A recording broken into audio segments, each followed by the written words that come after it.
Ladies and gentlemen, who's ready to start Maldraxxus? You are welcome in Oribos. Maldraxxus is a land of troubles and strife and conflict, but they should also be bound by honor. If their honor has been tossed aside, then they may move beyond their forces just beyond... Oh my god. If their honor has been tossed aside, then they may move their forces beyond just Bastion. Take care. Danger lies beyond the gate. It is a realm of heroes as well as a realm of villains. The Eternal City must be protected. Yeah, so this is our Norse afterlife. And one of my favorites. I really like Maldraxxus. It's aesthetically awful, but that's part of what works for it. Just how... so both Bastion and Maldraxxus kind of pull the same trick. That they look like X, but they're actually Y. So, Bastion was big, golden fields, blue skies, and it was kind of hell, right? The airport. Maldraxxus looks like this.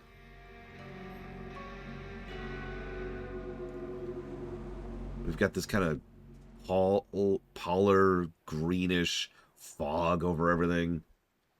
There's bones and spikes, and this kind of crude... broken terrain. We already saw tidbits of this when we did the previous dungeon, the Wake, the Necrotic Wake. Look at that. Look at that. That is a great initial introduction into what Maldraxxus is at a glance. And so is this.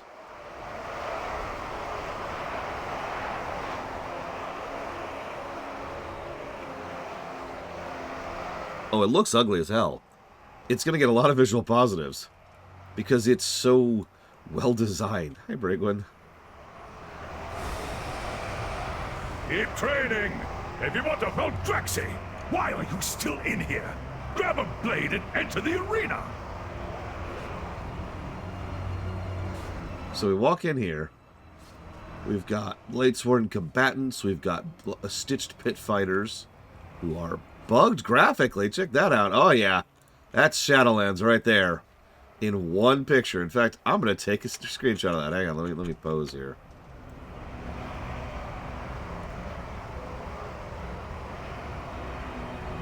Yep.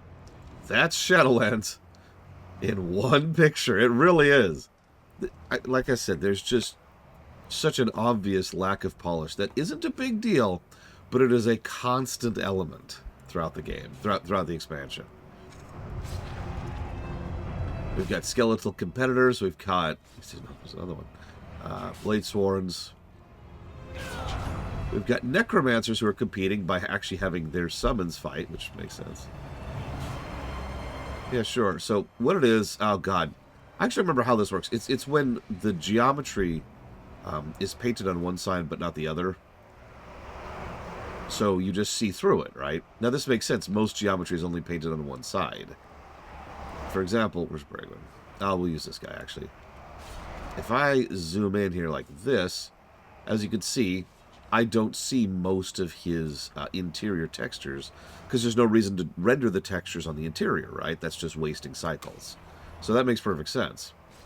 But generally speaking, there's something over that covering it, so you don't see inside it. I have to go out of my way to shove the camera in the guy to get this effect, right?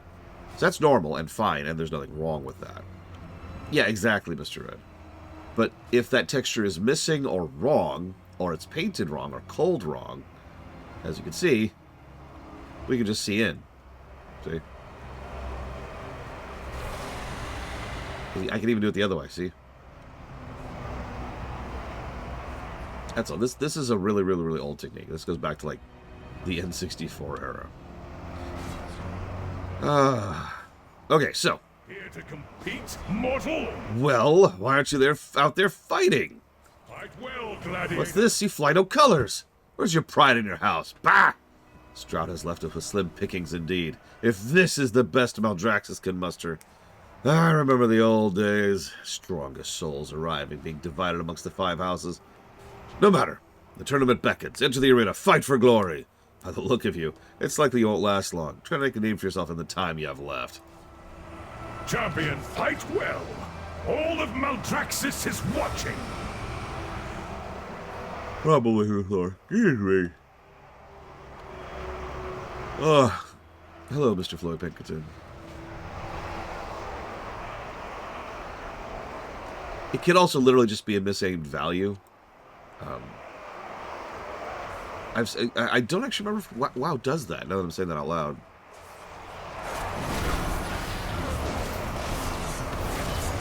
So sometimes individual objects on a model have their own string, right? Their own value for it. And so it calls that and says, hey, put this here. Rises above the rest. So if that string is wrong for any reason, it goes to call the string to drop that object there. It finds nothing, and so it defaults to nothing. Anyways, ignoring the weird texture thing, this is a good intro to Maldraxxus. Ignore the fact that all these people are permanently dying. Just remember, no. Just ignore it. Just ignore it. Ignore it.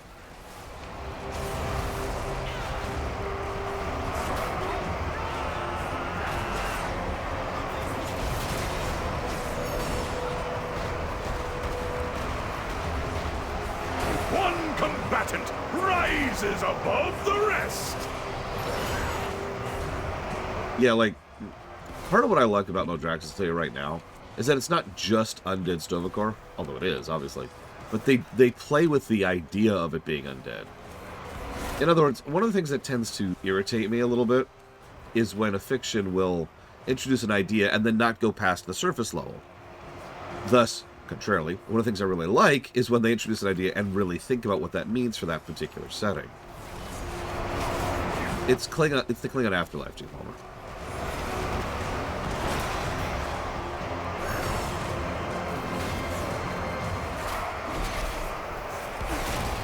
Yes, my nose has been blocked for several days now, Darkrai.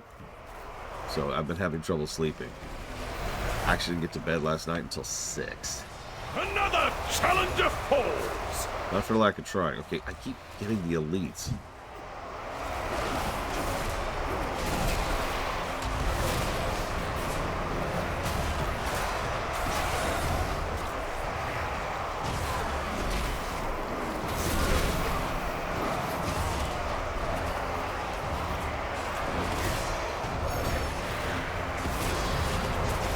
A blow well struck.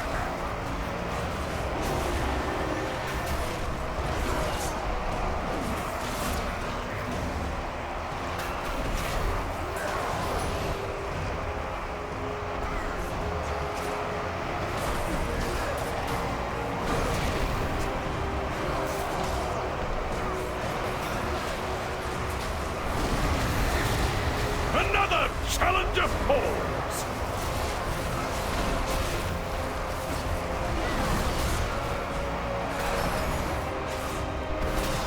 Can I just say, by the way, both Bastion and Maldraxxus do share one thing very much in common, and that their intros are basically perfect.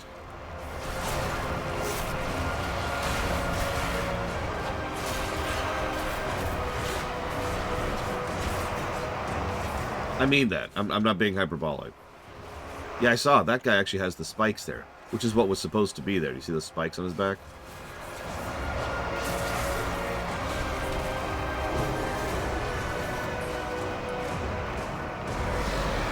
Grab a weapon and Survived?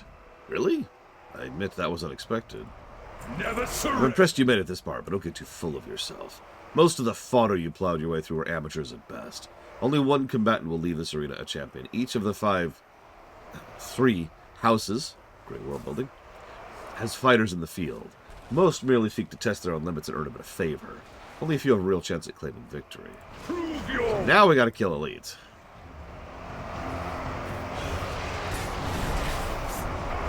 a blow well struck.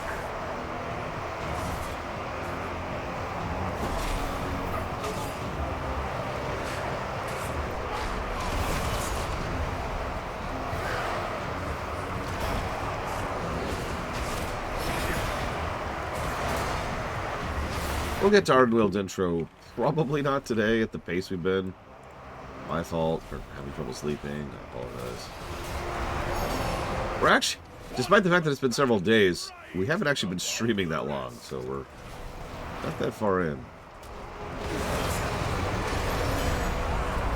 Oh, oh god, the Jiji matter. I forget what it's called.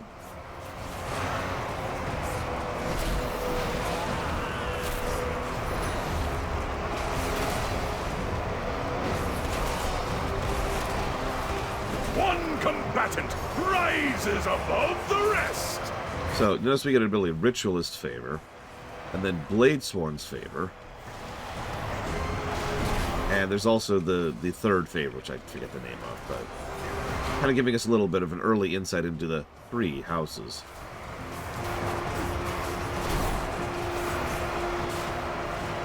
Good morning, Evo.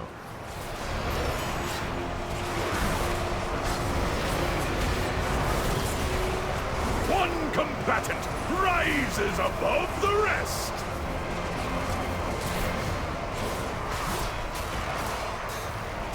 Did you notice, by the way?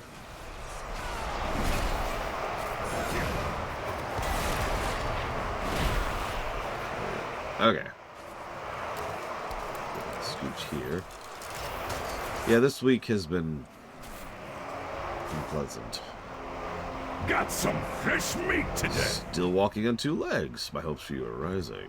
Champions aren't full. Now you're starting to show some potential. I'm guessing your name was well known from whatever mortal world you hail from. But don't rest on your laurels. The harder you fight, the harder others will strive to strike you down. That's the Maldraxxus way. Yeah, so Sto-vo-kor, you know, Norse, the place in Skyrim I can't think of the name of. The whole idea here, it's very Sith without the evil. The whole point is everyone's supposed to constantly contest themselves against each other. Sovngarde, thank you. Nothing wins the favor of the crowd like taking down a former champion. 2 are in attendance today, attempting to recapture past glories. Slaughter them. Prove your worth. Look, Blade Jamal. Now, some of these you can really tell were designed for, you know, the PC. Who's been the PC for, you know, years at this point. It's fine.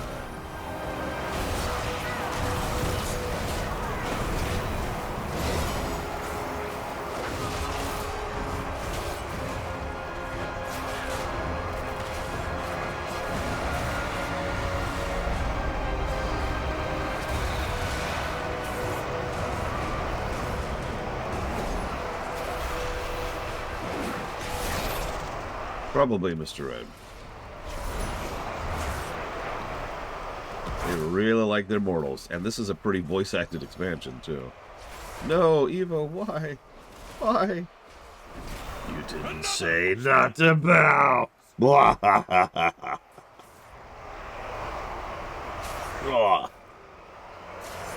Let me stretch my back.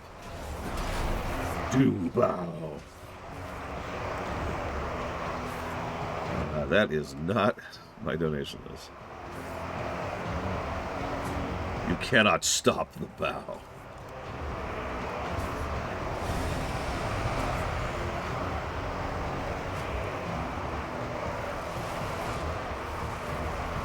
Pathfinder, Wrath of the Righteous, Dragon Age 4, and Little Kitty, Big City. You got it. Thank you, as always, Evo. Stop giving me money.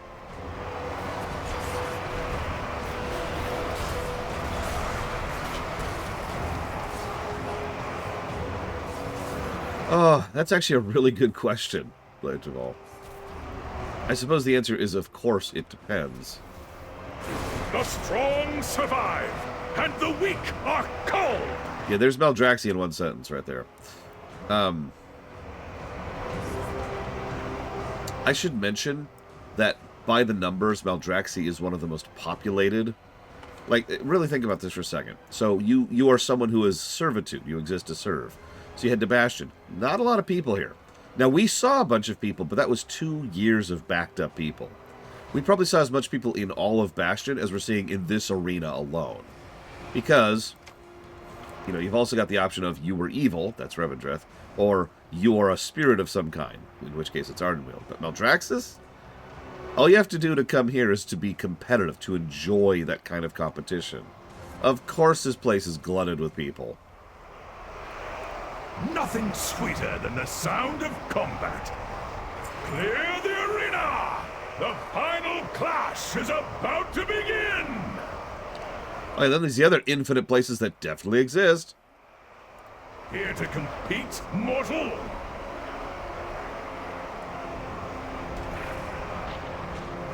Vanquisher's Hammer.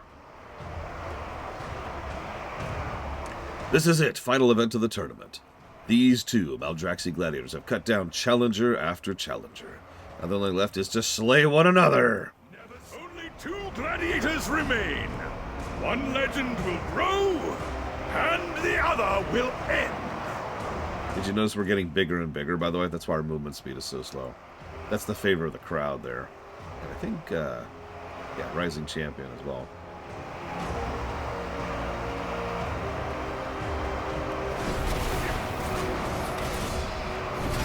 So let's try out that new ability we just got.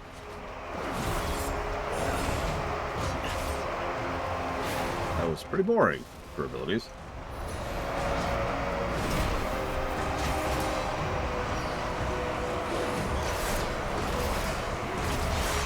No, that's right, that's right. Sorry.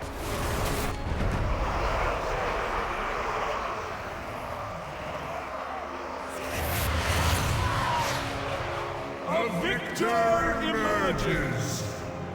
But where are their banners? Which house do they fight for? Look closer, Garmo. We have a living mortal in our midst. Intriguing. Zendaya, is this the meddler who thwarted our attack? The very one. So, this mortal witnessed your treachery. Your house's invaded bastion, an act that betrays everything the Primus stood for. The Primus is long gone, Crixus. Where is your hunger for glory? Or has the House of the Chosen lost its appetite? We are meant to defend the Shadowlands, not conquer it. You will recall your forces, or you will answer to my blade. I think not, Crixus. Your blade shall be broken. Slay them all! Chosen! To arms!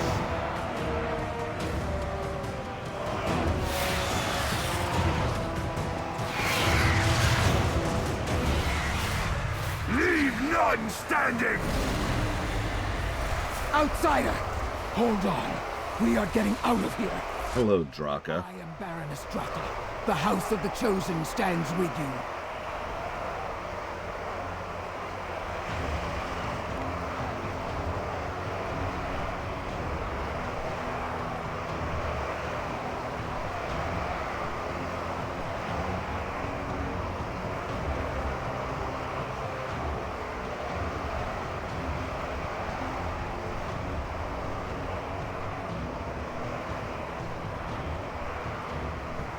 This is our Draka, pretty sure. We can't get away! Brace yourself!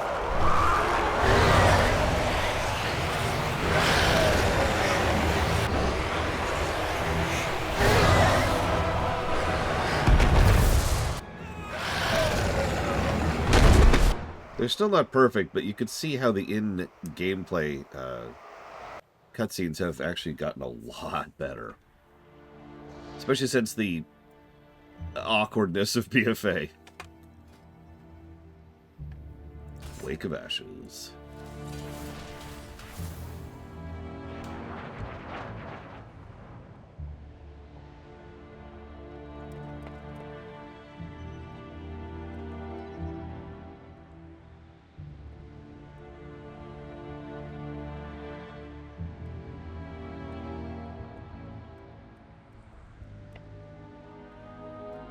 So yeah, no, that's a solid intro.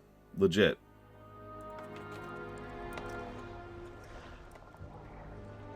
Nice big arena. They give you special abilities as you gain favor.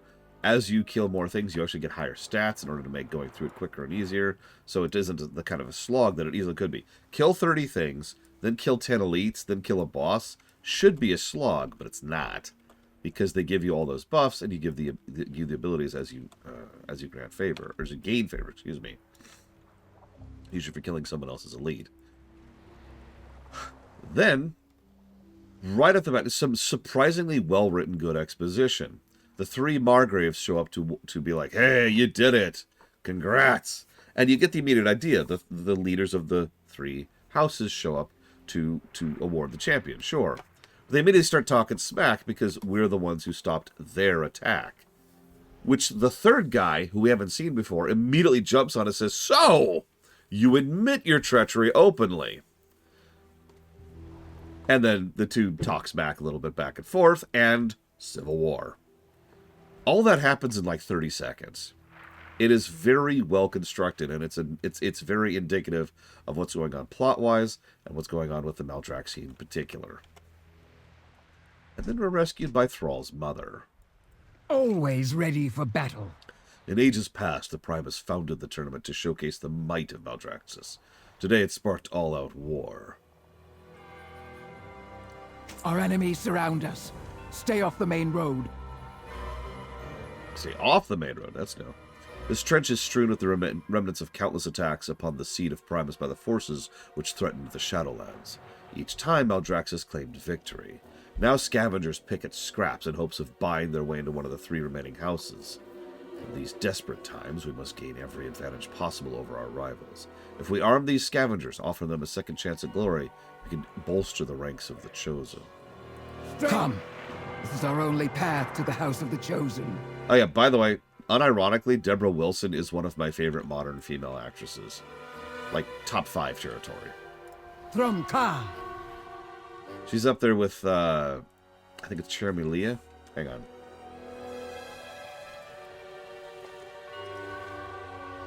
Yep, Jeremy Leah. I'm probably pronouncing that wrong, but she is another just crazy good voice actress. Even here. This trench echoes with necromantic energies unleashed in the countless battles waged here. That power has coalesced into chaotic energies we call Deathwalkers. In simpler times, we would have sent the troops out to subdue them, to serve the House of the Chosen. But with the war brewing, there's no time for that. Eliminate this potential threat before our enemies turn them against us. For Praxis. For Akaret. A tablet sits embedded in the ground near a broken armor display. The runes on the epitaph conjure images of an ancient warrior in your mind. Clearly, Maldraxxus honors the history of those who claimed great victories here. Similar memorials will spread throughout the Reach. Maybe they can offer more insight into the denizens of this realm. So, hold up. Real quick, I've gotten 2 questions here, and I don't want to ignore them anymore. What afterlife do you go to if you're just generically a nice person who doesn't want to serve or fight, just hang out and make art? Well, there's this thing called the infinite afterlives. Infinite! There's an infinite... No, okay, let's presume, as we should, that there's only really the 5 afterlives, right? For something like that, you would almost assuredly go to Ardenweald. In fact, I feel like a lot of people go to Ardenweald who don't really fit most of the other servitude areas. Ardenweald is your Fey afterlife, but also it's just kind of... Like, there's people who work here, obviously, there's tenders, but what they do is they effectively tend a garden. It's just, instead of plants, they are planting spirits and souls. So, yeah, that's pretty much the answer to that. It's also very pretty. That's true. I've always felt that Ardenweald is kind of the default option of the 5. Because, yeah, Bastion is servitude, Maldraxxus is competition, Revendreth is evil. That just kind of leaves Ardenweald for a fairly large chunk of people. Oh, and yeah, and then there's the Maw. Now, what's interesting is depending on what you're reading at any given point in time, people either can go to the Maw automatically or never go to the Maw automatically, depending, because again, the office was on fire. I personally like the latter idea better, that you cannot be automatically assigned the Maw. It's just not possible. You have to go through Revendreth first if you qualify for Mawhood. Frankly, that also makes more sense to me. I don't want to go too much into it, but we see several people in Revendreth who are pretty horrible people. And if those people are given a shot at rehabilitation, at redemption, then yeah, nobody deserves the Maw. At least but not by default. Yeah, exactly. If you fail Revendreth, and I remind you, you get centuries to fail Revendreth. But if you fail Revendreth, then yeah, that's when you're dumped into the Maw. Still probably should have another option, but yeah, whatever. Maldraxxus is home to those who lived for combat. Here, strength is valued and rewarded. So interestingly enough, Diablo, the setting, doesn't really have much of an afterlife. I know that sounds strange because there's heaven and there's hell, but it's not like you die and you automatically go to one or the other. It's not a true afterlife in the traditional sense of the word. It's just another dimension where you can be dragged to or go to.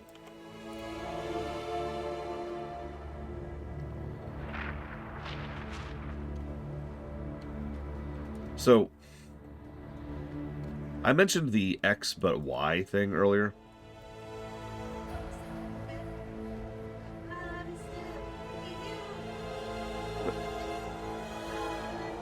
But my sister is singing something. I can't tell what she's singing. It's very terrifying. No. The mortals were originally angels and demons, Jake Palmer. The other way around.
So, one of the things I like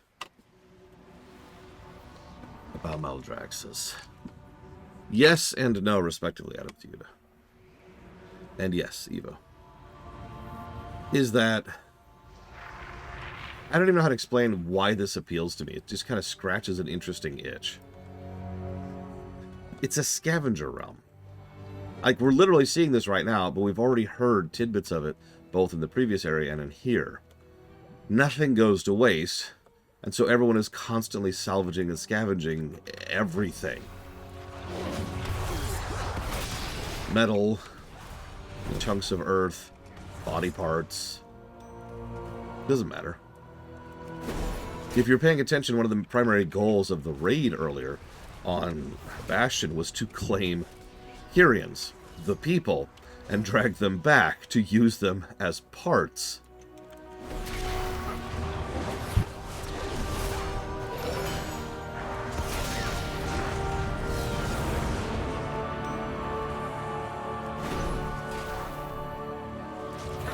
Yeah, I would not want to live here. But it is kind of fascinating in its own right.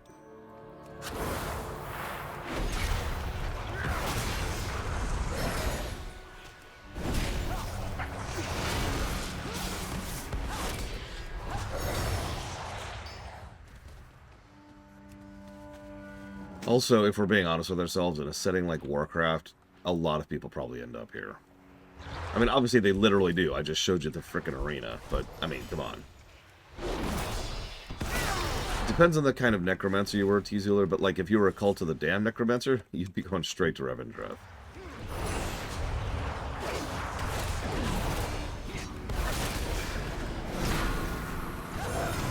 Yeah, that's another thing. You don't get a choice where you go. The Arbiter decides for you. Now, it's worth noting, by most accounts, the Arbiter decides pretty decently. We'll actually be able to For the honor of the Blade Sword. Talk with, investigate, experiment. I don't know what word to use. Interrogate feels like a bit too much, but we'll talk to several people about their particular placement, and pretty much everyone's actually pretty We happy are the sworn defenders of the Shadowlands, but our leader, the Primus, has gone missing. with where they ended up. However, if it's not obvious, the overwhelmingly majority theme of this particular expansion is that the afterlives are broken. No, not by Argus, just in general.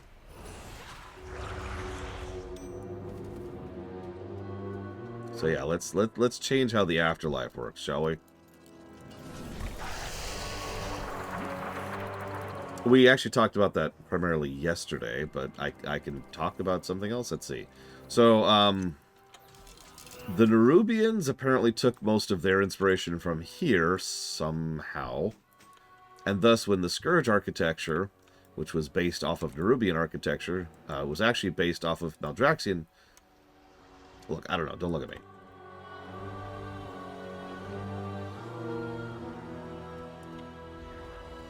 You know, we could make the Enema Grind worse, Mr. Red, if you think about it. It can always get worse. Now, the 5 houses are at war. 2 have fallen.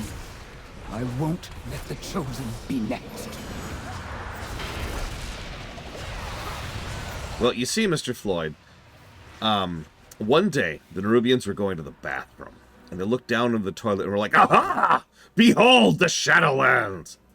And here they are.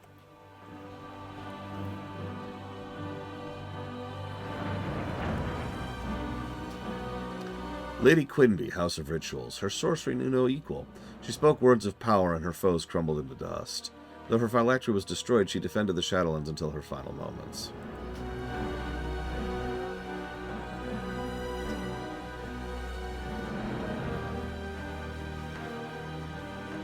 Also, notice the overall color scheme.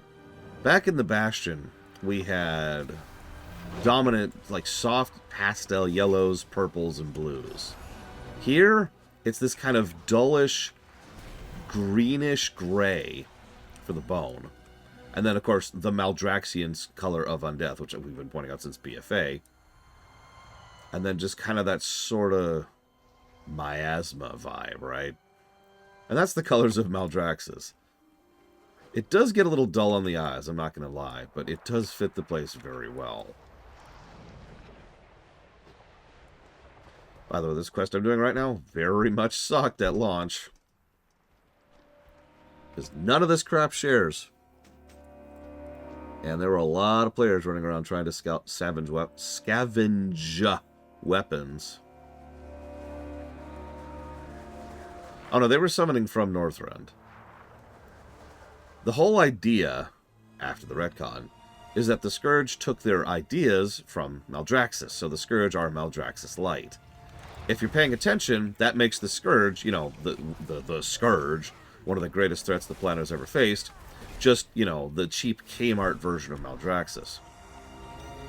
Which is the same general thing that Shadowlands has been doing everywhere, trying to up the scales and up the stakes by pointing out how much bigger and more imposing and just how much better they are compared to whatever came before. This is true with the Eternal ones, this is true with the first ones, this is true with the way the Afterlife works. It's a consistent theme.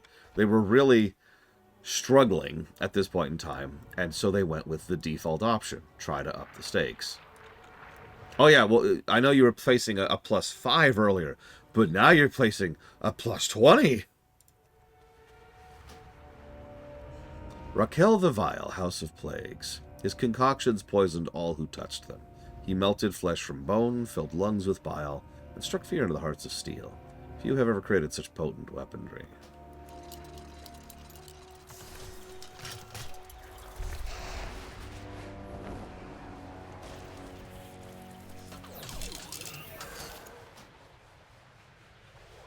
Masil the Phantom, House of Eyes. No shadow could obscure her sight. Valuable intelligence she purchased with blood and sacrifice brought Maldraxxus victory against the Void.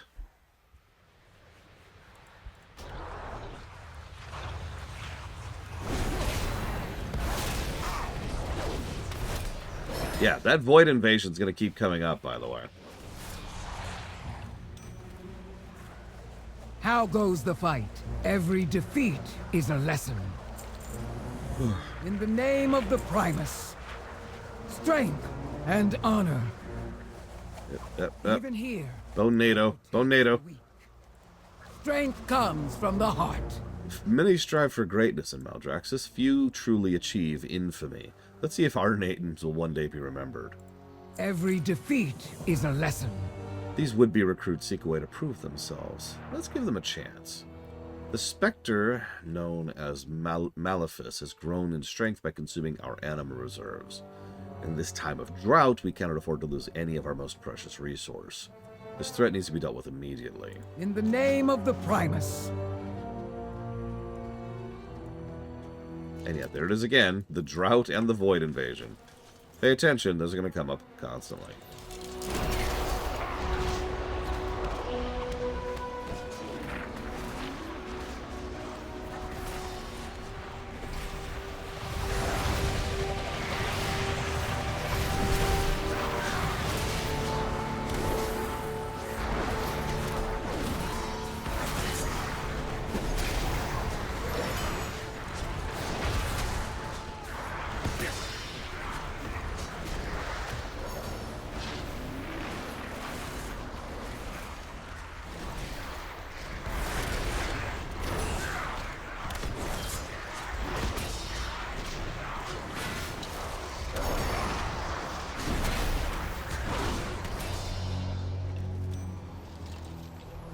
Blood and thunder. A threat removed for the House of the Chosen, and new recruits that show potential.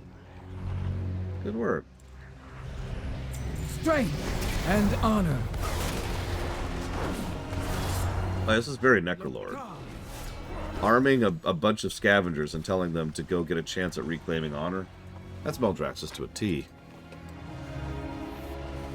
Look there, mortal. That is the necropolis of Maldraxxus, who leads the House of the Chosen. It is my honor to serve as his Baroness. Let's ride to the fortress so we can gather our strength and make ready for the battle to come. For Krex the Chosen fight with strength and honor. We will crush the traitors and end this war. You know, that's a good question, Dakota. I don't have a good answer for it.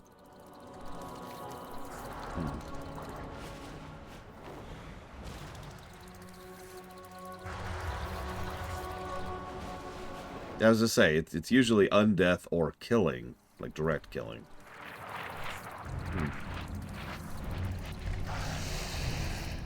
Chosen. Our enemies move against us.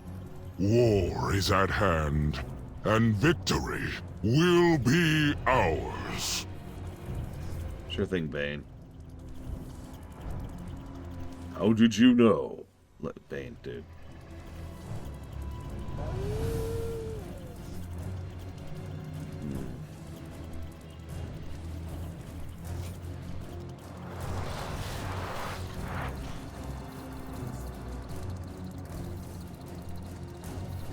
Margrave Krexus is the strongest of us.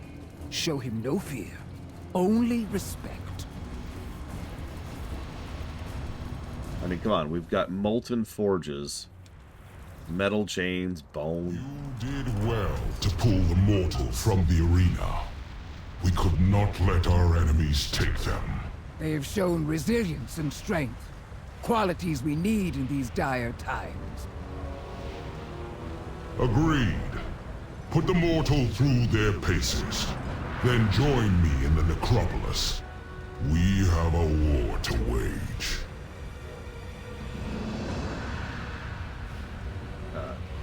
Always ready for battle. Oh, hey! Time for positives. In life, I was Draka, of the Frostwolf clan. A warrior who gave everything to protect what mattered most. But I was not done fighting. Maldraxxus, where the armies of the Five Houses once stood side by side to protect the realm of death. It was here I serve the House of Eyes. A strange fit for a warrior's soul. Again. Their ways were not mine. Faster. Again. Eventually, this life after life began to feel right.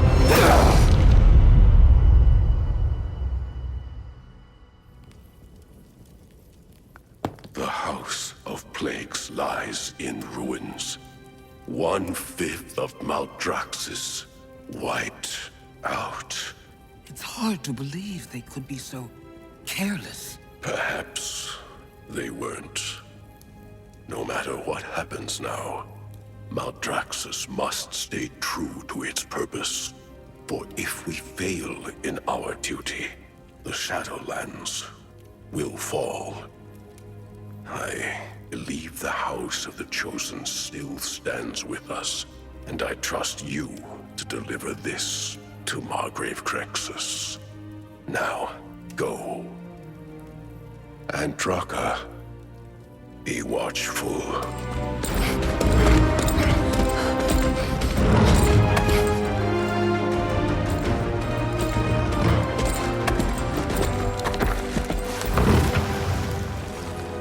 My brothers, I am on urgent business. My lord! And there's my urgent business right there. There could be survivors.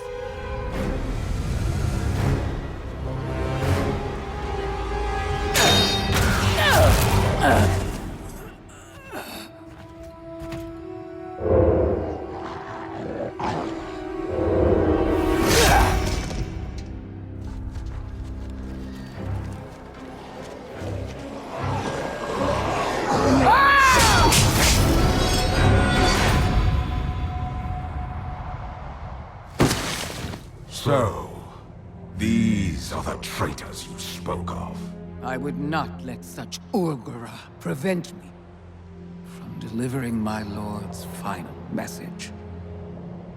Ordeals such as this either break the sword or strengthen it. I offer the key to saving Maldraxxus. I am sorry, Margrave. He gave me no key. An unyielding warrior with the skills of a master spy. A key to many things. Come, our enemies will strike openly soon. We must prepare. I am Draga, once of the Frost Wolf clan, now Baroness of the House of the Chosen, and most of all, a protector of Maldraxxus.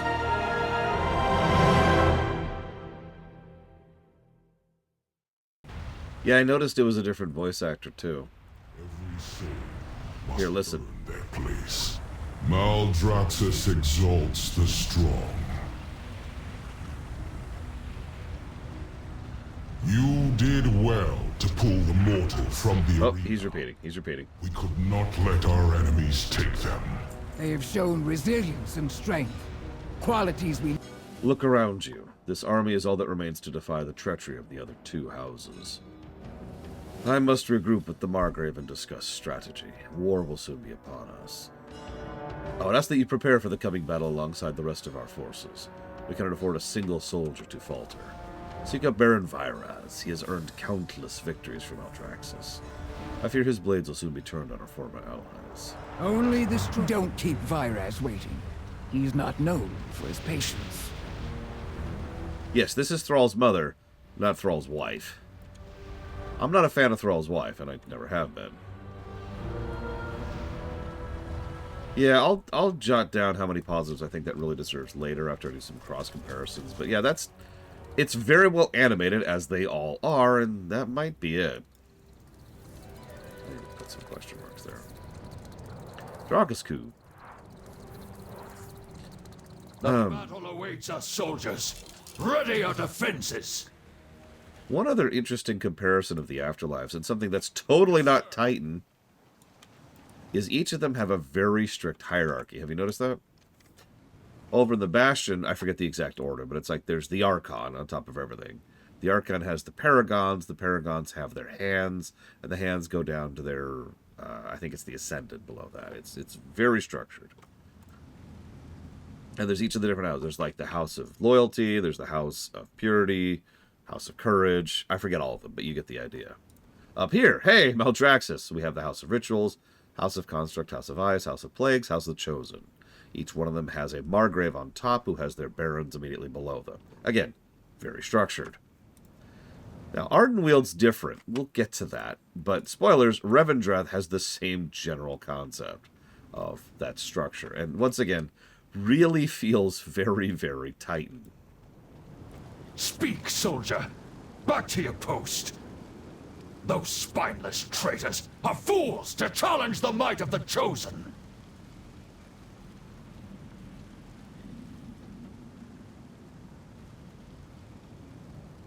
Make it quick! Mark my words, we will crush the other houses for their acts of treason. Bring glory to the Chosen! The other houses have yet to launch a full-scale assault, but do not mistake their cowardice for incompetence. Any tactician worth their weight in Maldraxxus knows the value of espionage. I suspect the agents of our foes skulk within our own ranks as we speak. Take my hounds. It'll know our enemies by their scent. By the way, try not to think about what Maldraxxus smells like. You have your orders! Back to your post! Communication is the key to victory. The greatest strategists are rendered useless if their orders go unheard. Deliver my orders to Summoner Perix, Drill Sergeant Tillix, and Secutor Mevix. And do it quickly. You get moving, recruit! We are at war!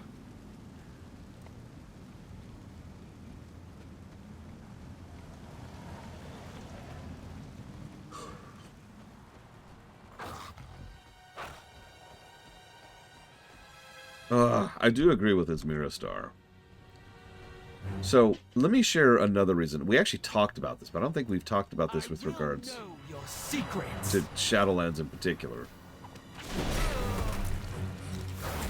If you have a setting where you know there's an afterlife, and you can regularly interact with it because you have things like undeath and resurrection magic as a regular feature of your setting, then that is a game changer.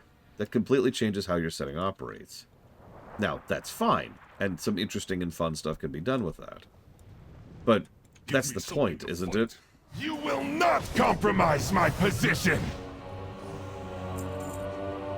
If this was just its own setting, completely segregated from Warcraft, I wouldn't have nearly...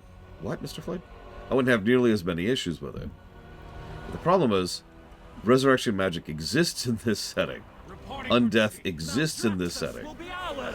People demonstrably remember their death and lives and undeath. We have sentient, sapient undead in this setting. Why has no one ever even mentioned the Shadowlands before? Now, we know the answer to that is because this was a massive retcon. I'm not even 100% sure when they came up with this retcon, to be quite honest with you. Although I've been building a theory in the back of my head as we've been going through the recent stuff, like Legion and BFA. Ready to strike. You will not compromise my position! So hear me out for a second. What if these weren't supposed to be the afterlives? So, something I've noticed not a lot of people really understand is that a lot of writing is more modular than you'd think. Ideas and concepts and areas and whole culture groups can just kind of be repurposed and given a new structure or formation. And it's still basically the same idea, right? In other words, if Maldraxxus was, random example, just some other world out in the cosmos, nothing, well, I shouldn't say nothing, very little needs to be changed in order to make that adjustment. Exactly, Blitchell. You already see where I'm going with this.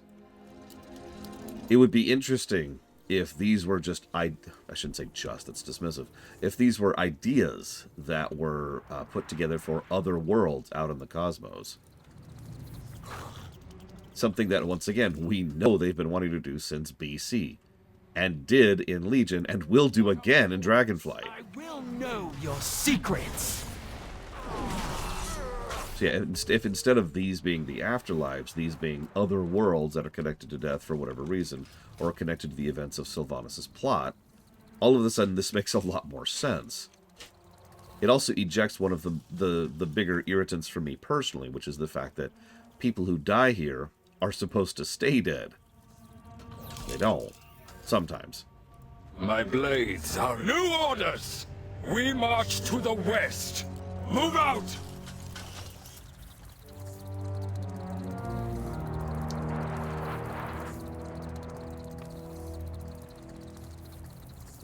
There's some world out there in which there's tons and tons of people who constantly fight amongst each other. Then you've just invented Sith land, right?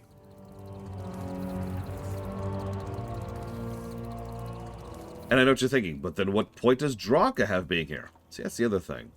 We're going to see a bunch of cameos of characters from Azeroth, because of course they're all from Azeroth. But I use the word cameo very specifically. Like, what relevance does the fact that it's Draka have to do with anything here? I thirst for combat! Listen up! You lose, you hold metal to the forge! Now fight! Like, you get what I'm going at here? The fact that it's Uther barely matters. It does matter in the interest of fairness, but it really only matters in the one way. Something that they will bang on about when we get there. The fact that it's Draka only matters for, like, one side cutscene. Yeah, it's just cameos. It's very close to just straight up being fan service. I'll point out two more in Maldraxxus when we see them.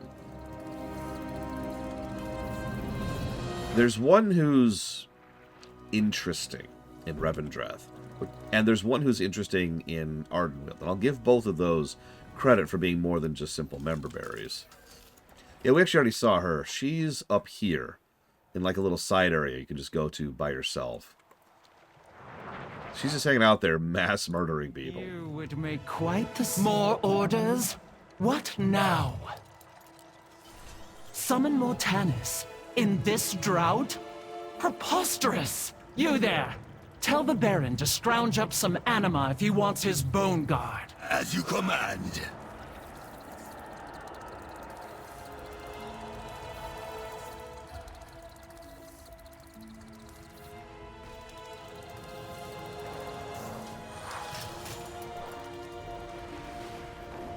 I know what you're thinking. Well, where's Garrosh? In a cutscene. 2 cutscenes, actually. We'll never really interact with him. What's funny is Garrosh would love Maldraxxus. Out with it! Bring glory to the Chosen! They cannot properly evade detection. They do not deserve to survive. Back to your post. You have your orders. Well done. These are merely the first of the assignments in your future. Matters here demand my attention. Report to Baroness Draka. See what she has need of you. I will watch closely as this war unfolds. Good work, soldier. Inform Draka that we stand ready to fight. Oh, it's an awful cutscene.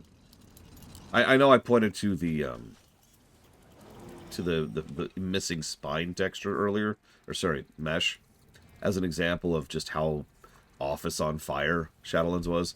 But there's a cutscene later, which is, by Blizzard standards, garbage. Like, I know that Blade Terval, for example, would say, all Blizzard's cutscenes are garbage. But no.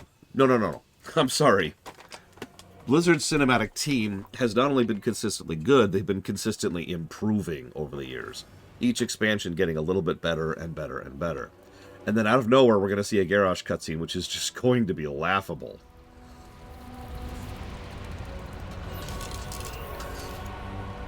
In fact, there was actually a fan-made version of the cutscene, which was better. J. Palmer.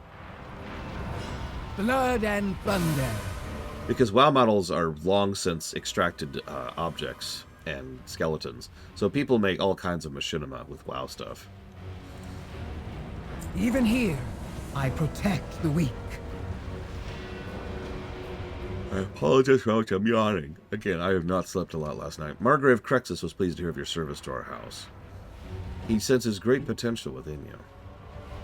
potential that must be tested. A stone stands at the center of our citadel, surrounded by magma. Reaching the stone is a challenge of endurance and fortitude. This trial is usually attempted only by our most renowned soldiers, but Margrave Crexus commands you to attempt the rite at once. Okay. Strength. The Primus left the stone as a challenge. Reach it, and prove your might. Yeah, hang on. Question? What about my friends and allies who are currently being tortured in the Maw?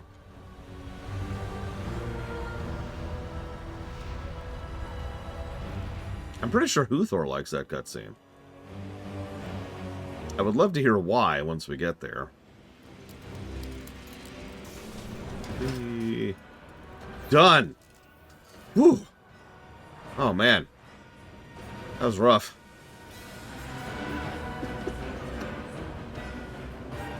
Sorry. Hang on a sec. Hang on a sec. I need to jot down a note really quick before I forget it.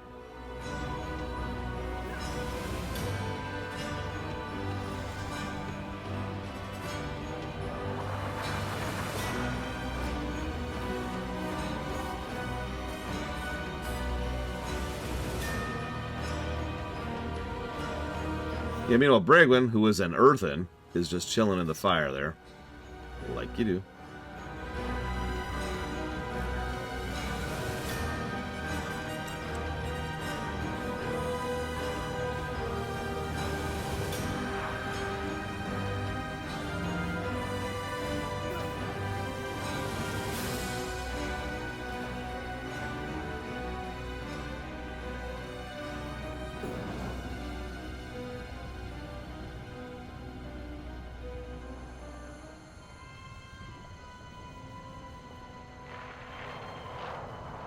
Yeah, okay.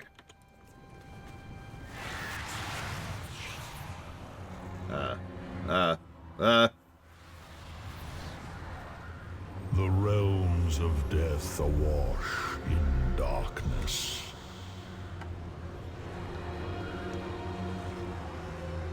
Treachery begets chaos. Bonds frayed must be restored.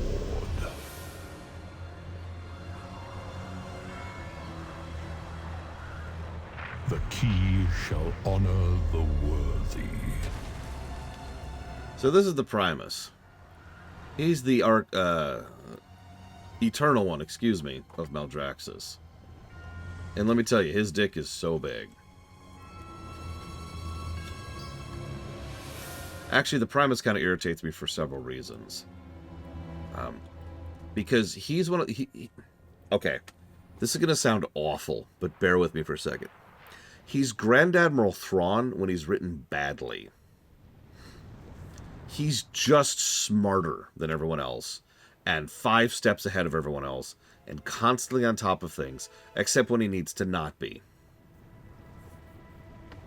He's pretty much going to be the guy who is the reason that anything goes our way, the entire expansion.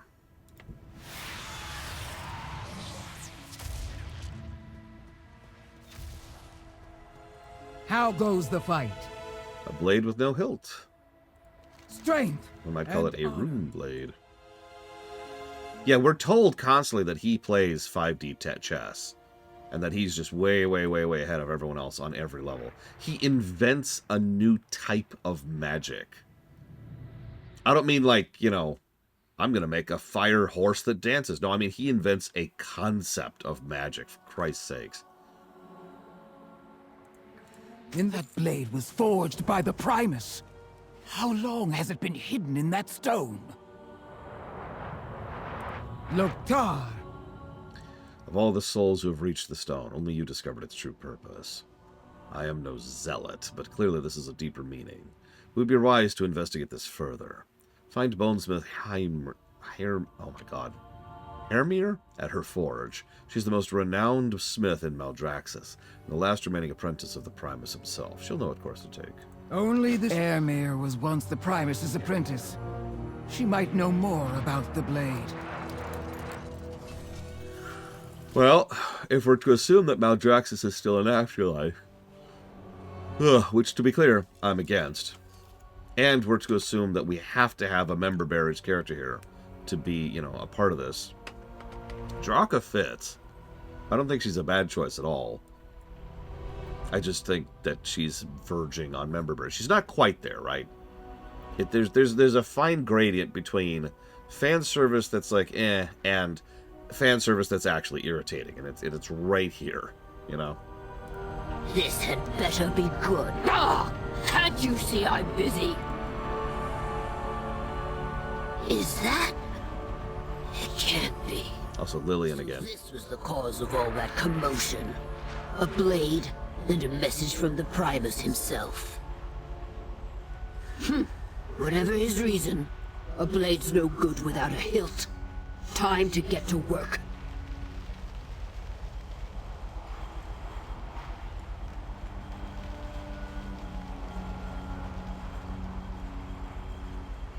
Hang on, help me out for a second. Oh, exactly, Mr. Floyd. Honestly, I feel like some of the other cameos we have work better because they're more natural, rather than "It's Draka, everybody." You know, it's instead it's just like, here's this character, and if you happen to recognize him, it's like, oh, oh, geez, what don't you have, Spartan?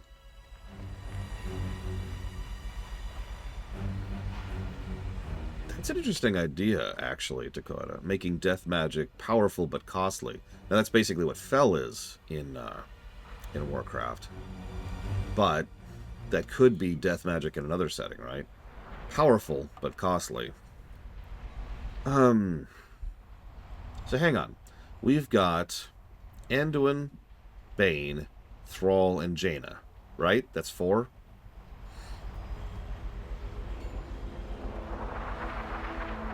I would say a Frost Mage or a Marks Hunter.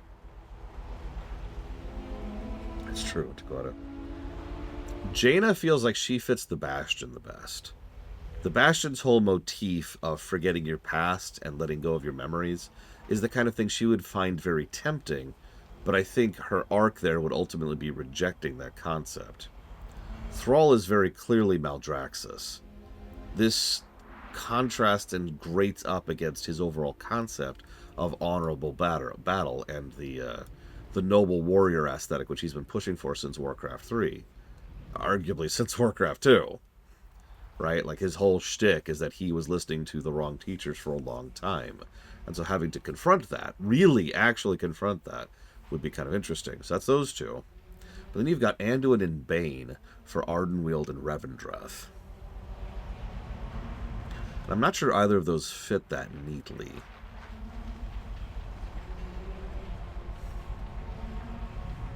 I suppose... Because the problem is, Anduin's already been more than willing to help others, redeem, rehabilitate, etc. He's already kind of on that path. But Bane has no significance to that. It would have to be invented, which we could do. But then what does Anduin have to do with Ardenweald? Sorry, let me walk back a step. What I'm talking about is, as usual, what if we don't exist? We're gone. Poof. And so instead, we play one of the 4 heroes in each of the 4 zones. Restructure the story slightly and restructure the gameplay barely. So you pick a zone, and then you hop into that character to do that zone. So you play Jaina over here, you play Thrall up here. I suppose we could just change it from Bane and Anduin. That's easy. But if we are stuck with Bane and Anduin,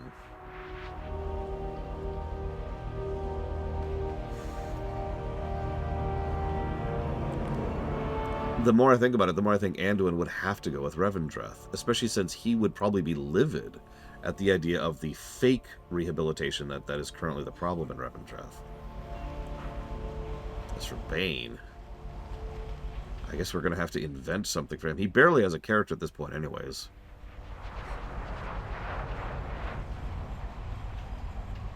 I don't know. Got something to say?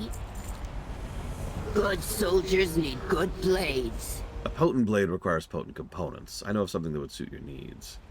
Recently, a monstrosity trained by our constructs was snared by our soldiers at the eastern side of the stronghold. Vyraz insists we can siphon intelligence from the beast's mind. The will of the Primus trumps the desires of an ambitious baron. The bones of the beast would forge the perfect hilt for this blade. I say you lay claim to them. I don't do repairs. The Primus forged a fine blade, but it will do you no good in its current state. Fortunately for you, I possess the skill to finish his work. And that being said, I'll require materials. The other Chosen have been too preoccupied with their combat drills to assist me at the forge, even as they demand more weapons and armor. That's where you come in. You want a new blade? You're going to have to earn it. Okay, so you need me to go get pulsating hide scraps from overgrown masses. What? Nothing is given. Everything is earned. That includes the materials for your hilt. Okay. Now that's an interesting idea, Blade Taval. Make it like the empathy meter over in Cyberpunk, or at least as it's supposed to be. So let's go gather some hide.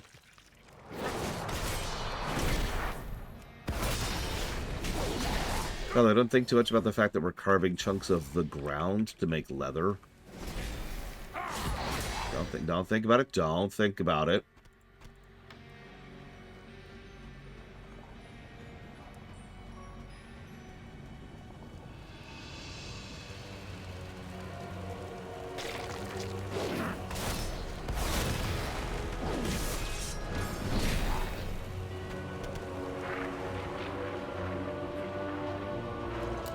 Yeah, you think this is gross. We're not even at the gross stage yet of Maldraxxus.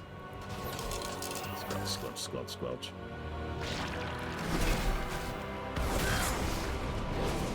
I actually like the idea that you expect this place to be really, really gross. Smelling, excuse me. And it actually smells like nothing. Like there's literally no scent here. Something about that would make it worse to me in its own way.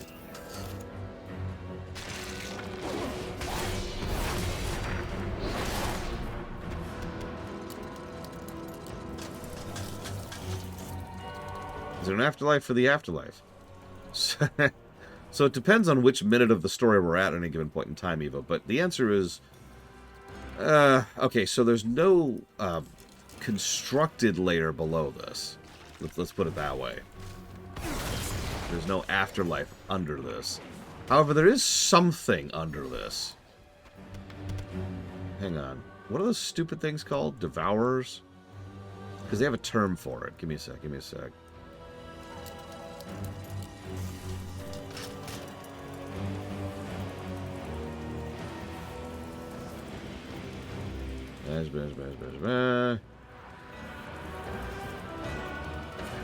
Oh, they actually do have a term for it. It is actually called the in-between.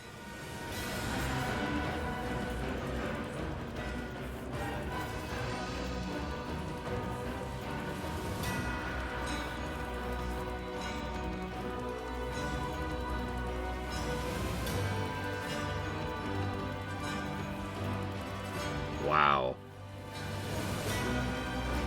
Yeah, no, we actually go through the in-between constantly. Herthia is actually in the in-between, right as of this moment in time. So is Tavesh. Tazvesh?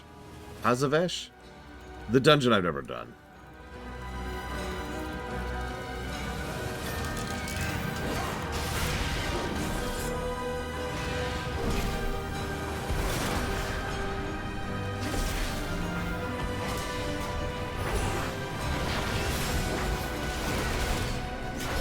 Interesting.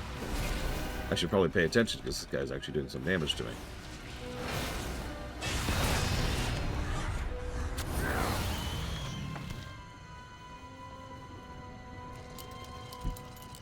But yeah, so the in-between, the connective tissue between the afterlives is where is the other chunk of it, and that's what the Devourers are from.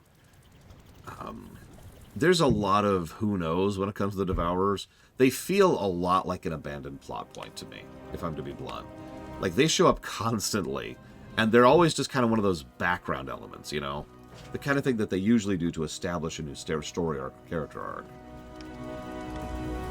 But, yeah.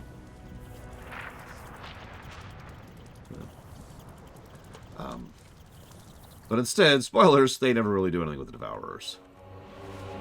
They're just there.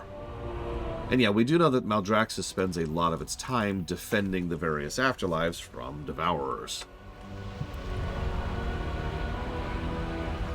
Speak up! The Primus chose... Oh, and for those of you who haven't seen a Devourer, I can actually show you one. Right. Nope, wrong raid, wrong raid. I always get these two confused. Still the wrong way, raid. Oh my god. There it is. This is a Devourer. The only thing we know with total certainty about the Devourers is that they come from the in-between, and they consume anima.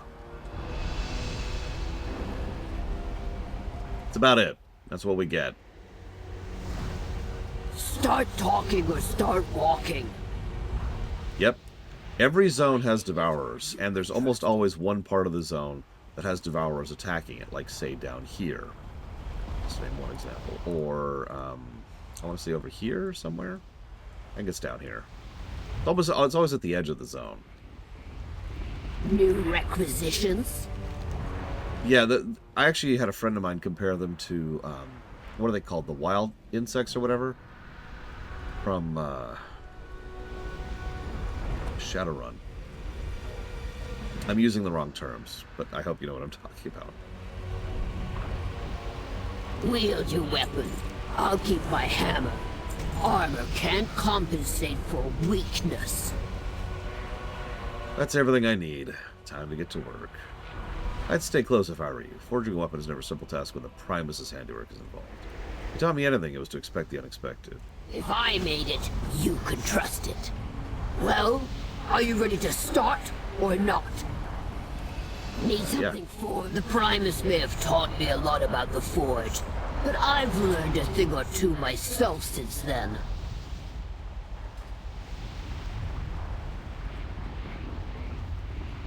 Ah, he enchanted the blade. Of course he did. You might want to get ready for a fight.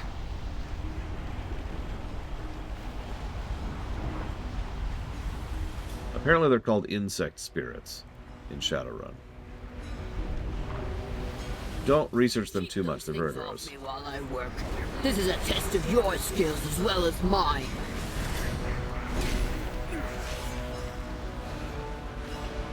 No, I saw the necromancy question, sorry. Just a little slow today. I only got like 5 hours of sleep last night. I know, you're gonna be like, oh, I only get 5 hours sleep every day! Up hills, back both ways in the snow. But, I need more than 5 hours of Just sleep. how many souls did he forge into this thing?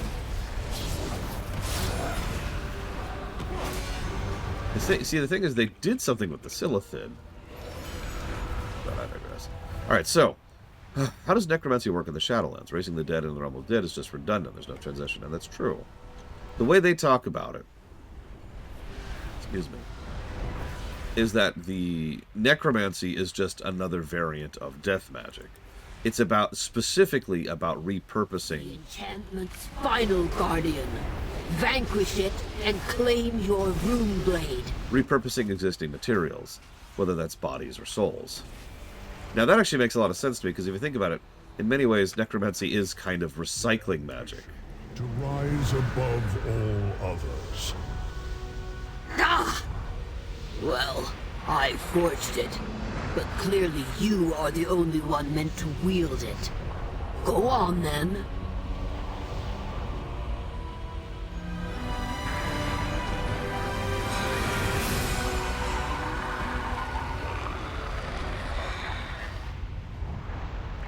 Looks like taking up the blade empowered one of its runes. Knowing the Primus, that's just the start of something more. What did you break this time? So, here's our other signature ability for the zone. Form a shield of flesh and bone over 3 seconds that absorbs damage equal to 40% of your max health for 2 minutes. While channeling, damage taken is reduced. Passive. Moving near an enemy's corpse consumes their essence to reduce its cooldown by 1 second. Wield your weapon. I'll keep my hammer. But sometimes it's had a chance to craft a weapon that powerful. Good to know I still have the skills I learned from the Primus I haven't dulled. You'd best get back to the Baroness with the Rune Blade. I'm sure the Margrave will want to know you wield it as well. The Primus was notorious for thinking 10 paces ahead of everyone else. I suspect he knew someone like you would take up the blade. Good, I forged you a weapon without equal. You break that blade, and I'll break you.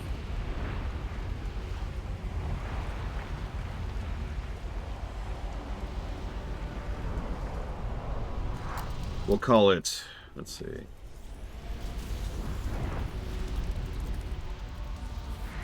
Shadowmourne. Oh, wait, that's taken. Shadowlandsmourne? I don't know. Loremourne. Runnermourne. Anyways, I think Airmere had much to say. yeah, a couple things. For the honor of the Bladesworn. Ooh. For Crexus. For Akarek. Word of the Runeblade has reached the Margrave of Crexus. He wished to see it for himself. With such a weapon by your side, you cannot pose a threat to the other houses. You pose a threat to the other houses that they cannot ignore. Perhaps we can use that to our advantage. But enough talk! Every defeat. Come. Margrave Crexus awaits us. Yeah.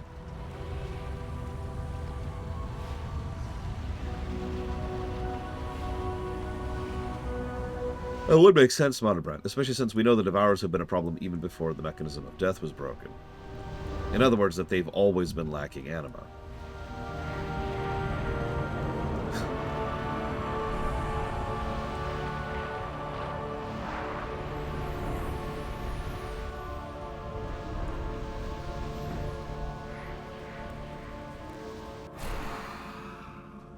First you bring war, now a blade of the Primus. Your legend grows, mortal. At ease, soldier. The Primus embodied the 5 traits of the ideal Maldraxxus soldier. The ambition to rise above one's foes and the might to crush them. The insight to discern their plans and the guile to outwit them. The relentless pursuit of victory, even in the face of inevitable defeat. The 5 traits, 5 runes upon the blade. The same runes etched onto the seat of the Primus. This cannot be a coincidence. It is clear your Runeblade is somehow connected to the seed of the Primus. I will not pretend to know the Primus's agenda, but I would not be surprised if he left the way open for the worthy to enter the door to his sanctum. Draco will bring you to the seat of the Primus. If you hold the key, then our victory is all but assured. Vyras, Draka, bring the mortal to the seat of the Primus. Let us see what unfolds. I will scout ahead. Do not tarry, soldier.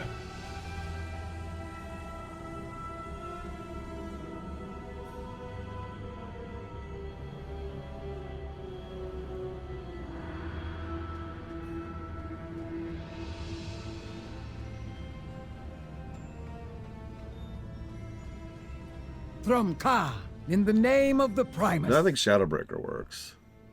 The seat of the Primus has been locked shut since he went missing. Many have tried to open it. By the way, he went missing, like, Primus was a legendary weaponsmith. a while ago. If we hold the key to his vault, then his arsenal will be ours. It won't be long before the other houses learn of the blade. Be ready for a fight.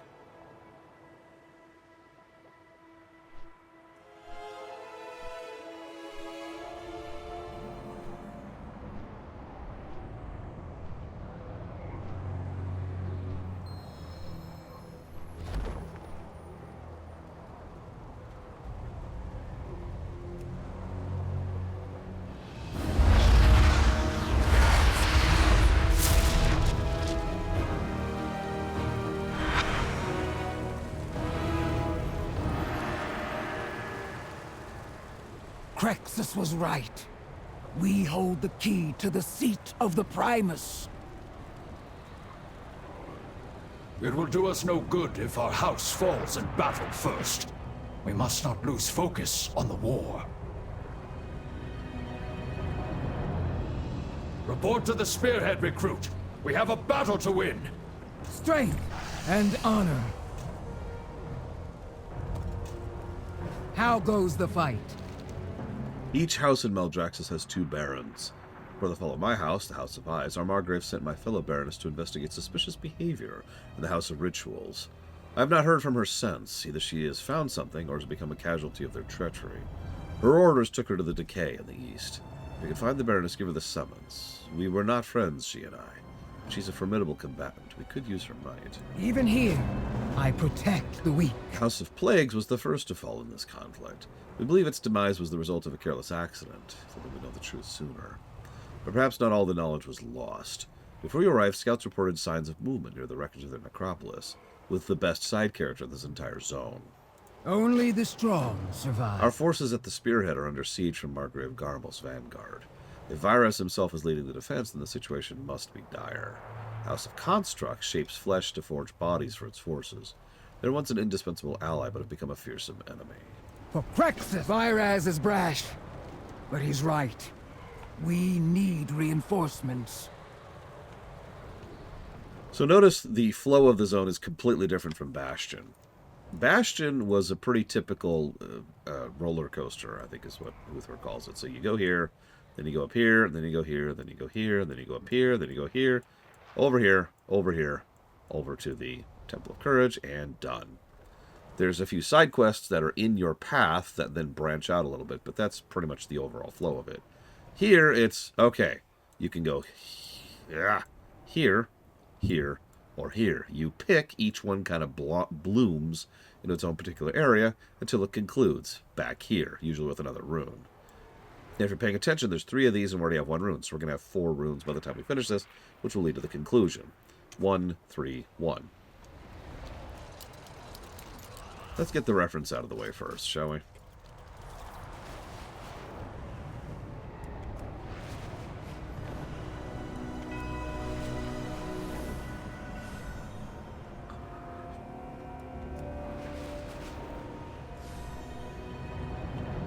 So, I mentioned different biomes, and because this is the Scourge 2.0, and let's be clear, this is the Scourge 2.0, the Scourge is not Maldraxxus 2.0, we naturally have a big, rotting, fungal, gross area.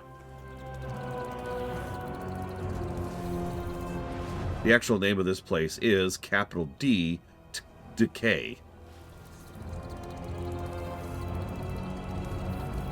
Yeah, this is the Plague Lands, except without the damn horns, so it is better. Mevalice knows everything. Then you have nothing left to offer. That is Lady Vosh. Now, And what do you? Ah, you are from Azeroth. This should prove interesting. now I haven't killed her before, so she's going to react to me like I'm a stranger. But I want to share a small little anecdote with you, if you don't mind. So me and Pax are playing through Shadowlands. We get to this quest, right? Grief accomplished. We talk to her, and there's the thing there. And we're like, hold up. We immediately stop, go to BC on the spot, go to the Serpent Shrine Caverns, and then kill her. We then immediately come right back here and talk to her. And, lo and behold, it tracked that. It immediately acknowledged the fact that we had killed her and gave us additional dialogue, which I am now going to share with you.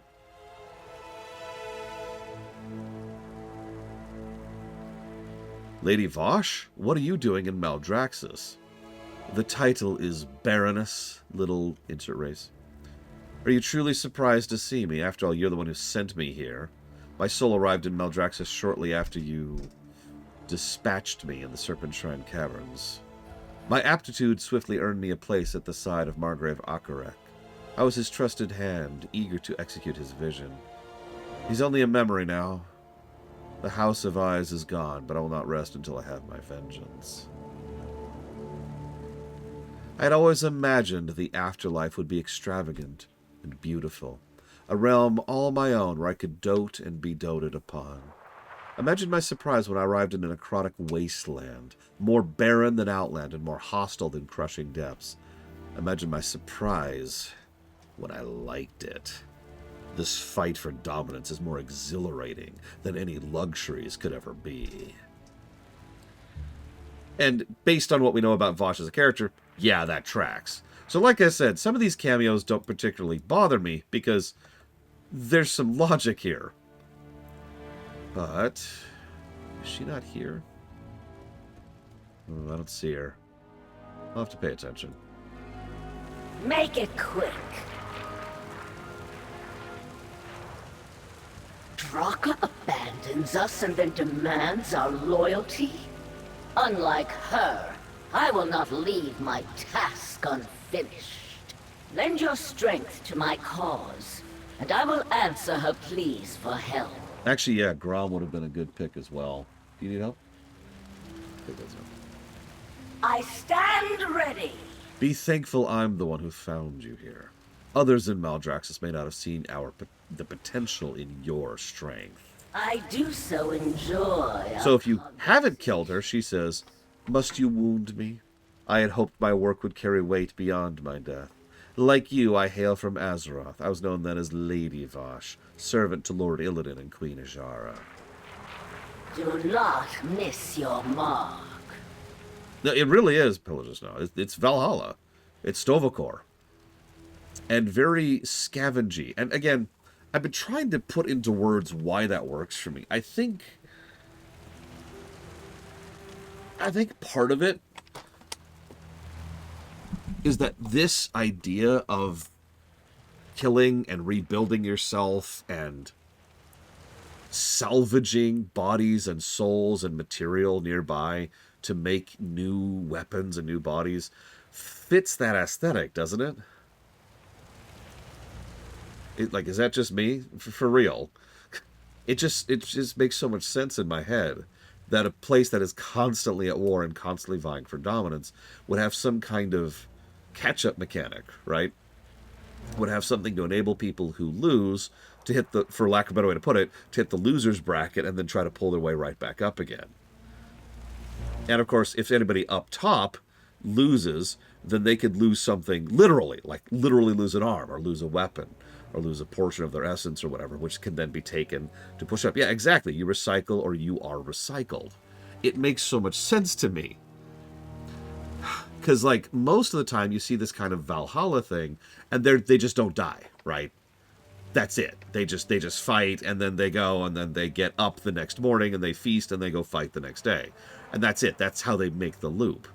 The idea of this scavenging, recycling concept makes a little bit more sense to me, and yet still fulfills the same aesthetic. Anyways, forgive me. Power belongs to those who claim it. Oh, absolutely, Pillagers Snow. Damn it, Valerian. You will serve or be served. Perhaps Drak has forgotten her loyalties, but I will fulfill my mission. My enemy, the Lich Morbitan, hides within the House of Rituals. For some reason, his underlings skulk in this marsh. We have not yet learned why they're here, but my devoted have spotted Morbitan's second-in-command, Befiles the Loyal. He'll have our answers. Collect him for me. Once you capture him, slay his kin, weaken his resolve. I will prime my base for his interrogation. In Akarak's name. My mission cannot progress without a supply of anima. Fortunately, the necromancers nearby have been kind enough to gather some into their Maldraxxus crystals. You will relieve them of those crystals, and they may be reluctant to part with them, but I trust you can be persuasive. So, let me answer Lita Fair's question first, because it's easier. Between us and Morbitan, but not for long. Do I have a favorite covenant now? I'm very torn between both Maldraxxus and... whoops, I'm going the wrong way. And Revendreth. Because both are absolutely fascinating to me for pretty different reasons. I love the idea of everything I just finished talking about. And I love the idea of the afterlife of rehabilitation. Of giving those who have done wrong and who have been evil a legitimate, real shot at turning that around. Through care and consideration. Something about that just really appeals to me. So yeah, one of those two at the moment. And I'm very curious as well if that opinion will change as we go through it. I should probably pop this while we're here. So, Evo asks, what if a soul is tired of endless fighting in this area? Can they be transferred to a different afterlife? So, I'm going to start by saying that you have to remember that this whole sequence is not super well written or constructed. The office was on fire, after all. Also, really quick, hang on, I'm going to pause the whole stream, pull up the LGA nominations for 2025 and add "The Office is on fire" to a new favorite meme. Let's see, favorite meme. There it is. The Office is on fire. There we go. Moving on. Okay. Because it's so relevant to understanding everything going on with this freaking expansion. I've been trying to point out as many of them as I can. If you've been paying attention, there are instances of that which I have deliberately skipped over, because I can only say it so many times before you get sick of hearing me say it.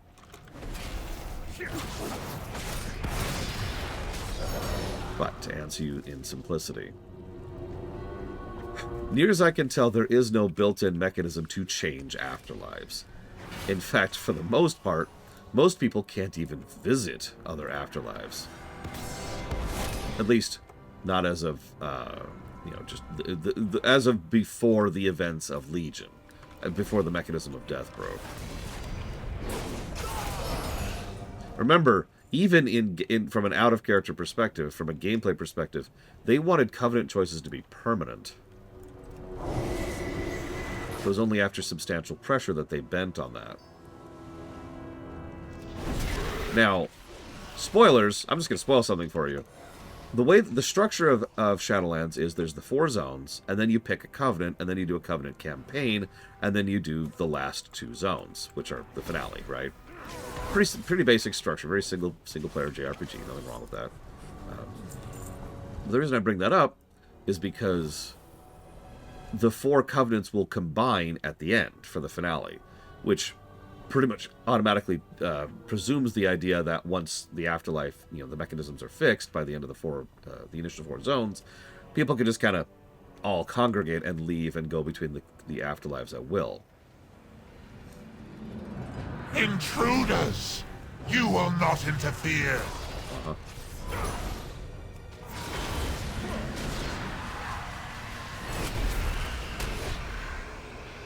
Excellent. Now show him what will happen if he does not cooperate. Come here, I need to kill your buddies right in front of you. I was going to say, if I was writing Maldraxxus, I would have a couple of basically backup options, right?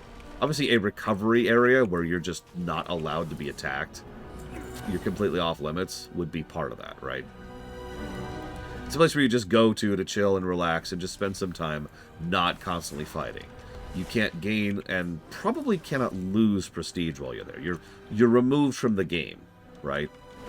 Because they keep talking about that. Everyone's interested in honor and glory and prestige. So that you're just kind of removed over there, and that's your life as long as you're recovering.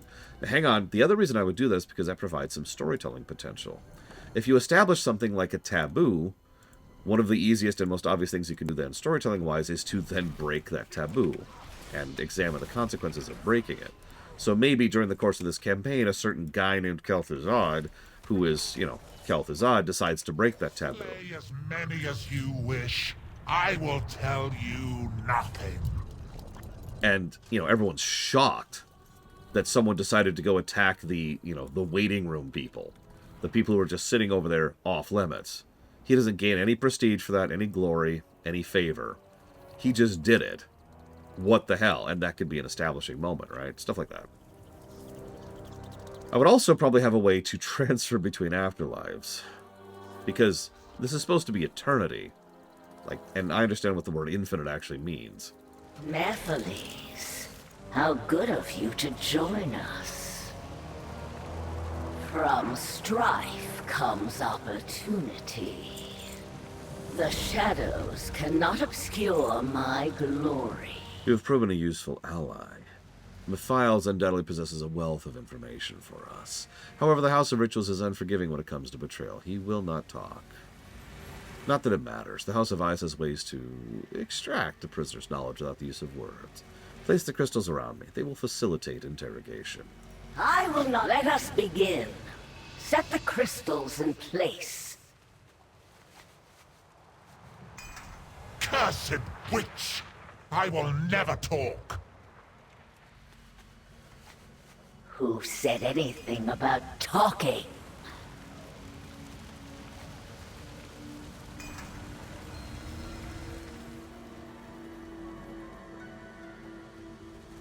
Vengeance awaits. We know many ways to pry information. With the House of Eyes eliminated, our secrecy has been assured. None remain who will impede our work.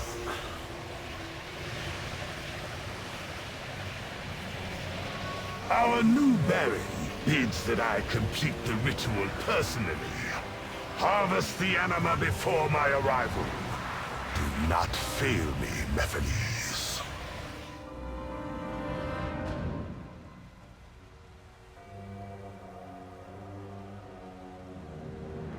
A secret ritual.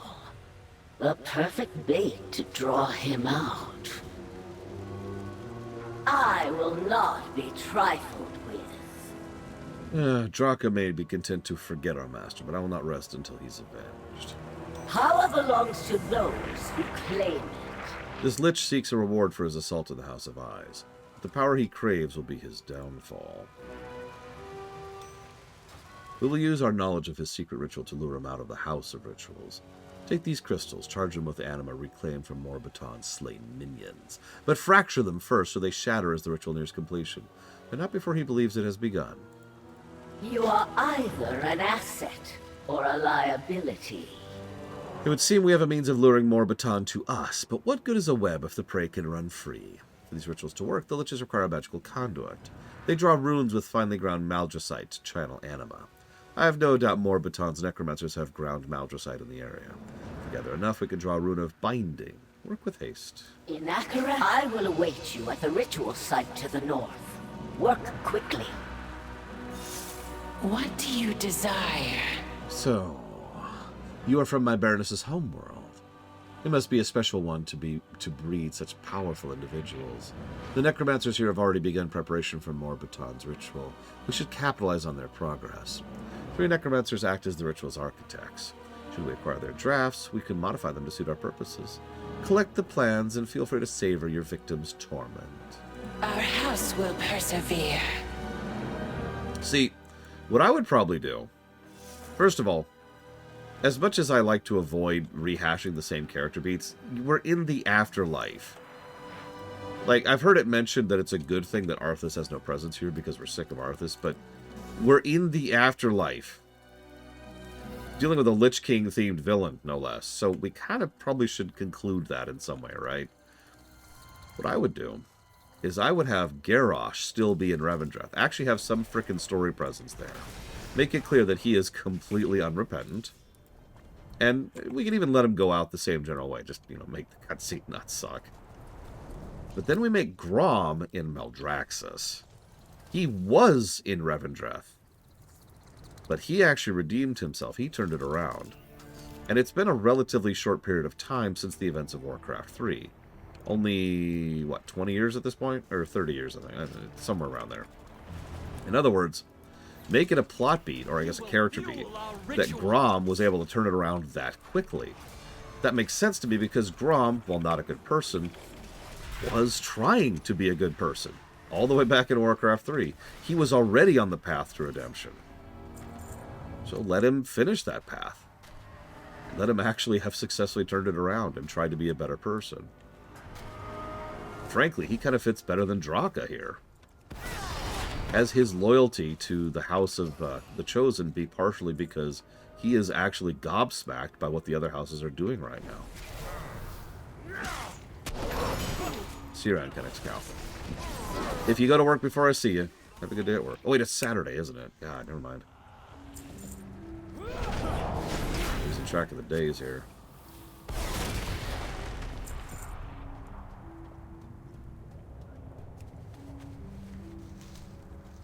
And yeah, I like the idea. Exactly, Kara White knows. He would be appalled at this. He's like, these kind of stupid, short-sighted power grabs. In fact, Grom, once he finds out about the spoilers, about the fact that the other houses are working with the jailer, he would be like, what is wrong with you? because he knows exactly what it's like to make a bargain with an external power, with an external entity in exchange for power, right? Like, dude literally was the first one to drink the blood.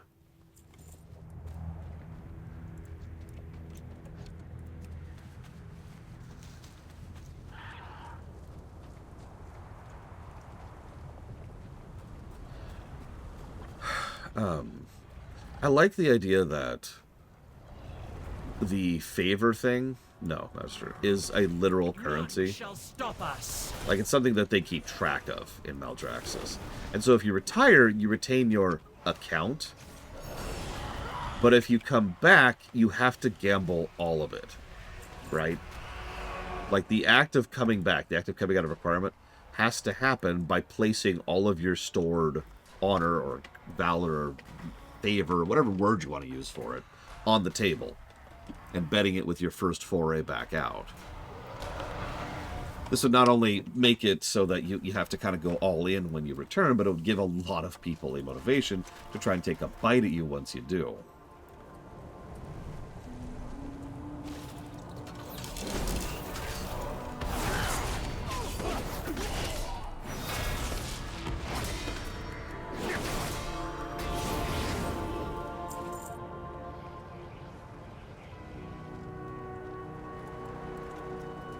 I should probably be draining anima from these corpses.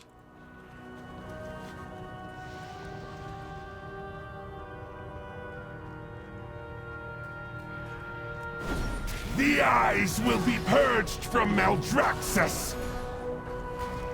Oh god, Zul'jin. Yeah, I feel like in some cases they just drew names out of a hat. I know, right, Blade? Whoops. Fun fact, this doesn't share. And by fun, I mean terrible.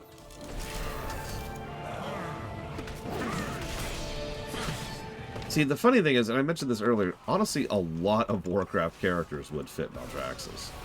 That's probably part of the point. I'm sure someone somewhere thought about that, put some thought and effort in saying, you know, it's worth noting that, if I'm remembering correctly, and please correct me if I'm wrong, the most cameos we get are in Maldraxxus. We've already met 2 of them, and there's at least 2 more bigger ones that we're going to be seeing soon. Sorry, 3 bigger ones we're going to be seeing soon.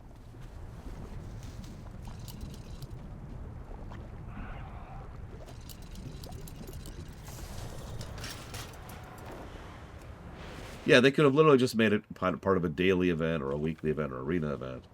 And today we're fighting such and such from downtown.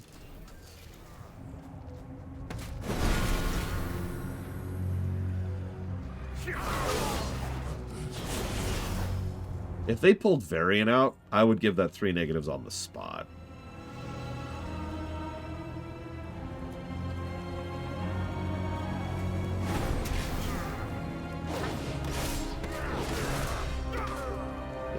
Death is a pretty impermanent thing in this setting already.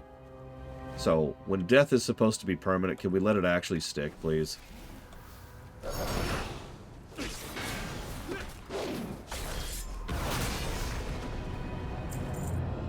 Yeah, I actually know the quest you're talking about is Mirror. So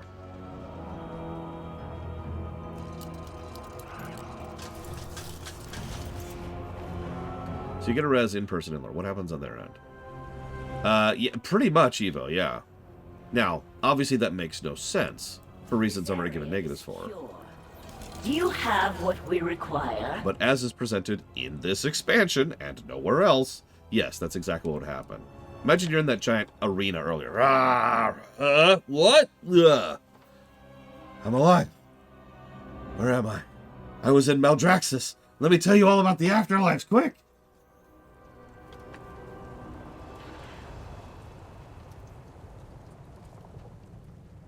Secrets for the eyes. Observe everything. Yes. They'll be made to know our... Keep to the shadows. Look, I'm sorry. I know that I'm a geek. I know. The Spirit Star. It's just the revolving door of the Shadowlands is just ridiculous. But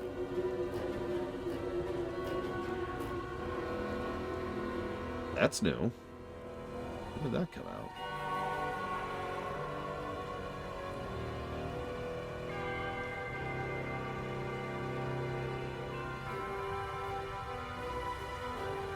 Well, part of the problem is we've already demonstrated that you can just physically travel from life to the afterlife, and vice versa. As long as you have some way to pass the veil, you can travel, just physically travel one way or the other. So, you don't even have to res someone. Just be like, yeah, hang on. Hey, come here. Let's go. Oh, okay. This is one of the reasons why resurrection is such a dangerous thing to add to a setting, like even conceptually. Even if it's rare, simply having it exist at all is kind of a setting changer. Sorry, I'm thinking. I think...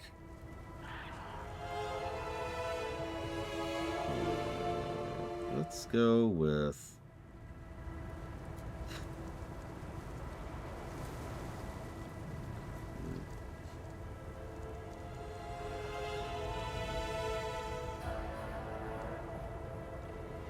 Zoltus? No.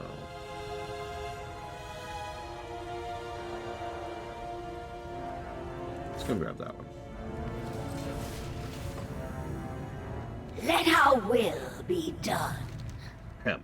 The shadows cannot obscure my glory.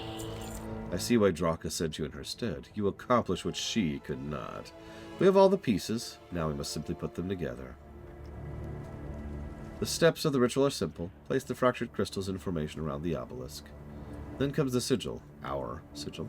Use the Maldraxxus power to draw a binding glyph. When you're through, return to me. I do prepare the ritual. Our ruse must be convincing if we are to deceive Morbitan. I settled on no unless you're already a reality warper. And if you remember, I could count the reality warpers in the extant on one hand.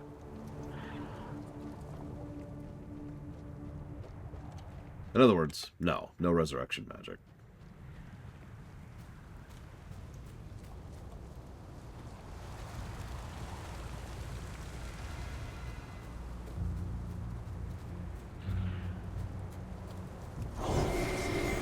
However, there's this thing called the constructed afterlives. So, I've got this idea for a place called Revendreth. There we go. And Revendreth is where you go when you need rehabilitation. That's why it's called that, see?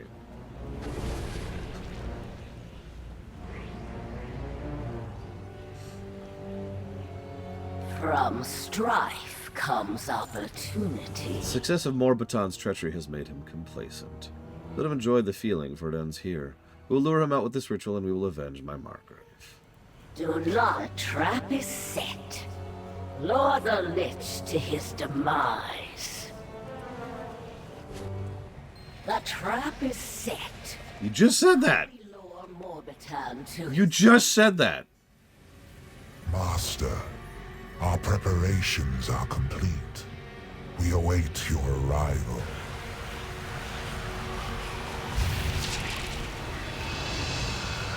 Finally, the power our new Baron promised shall now... No! The ritual, it is ruined!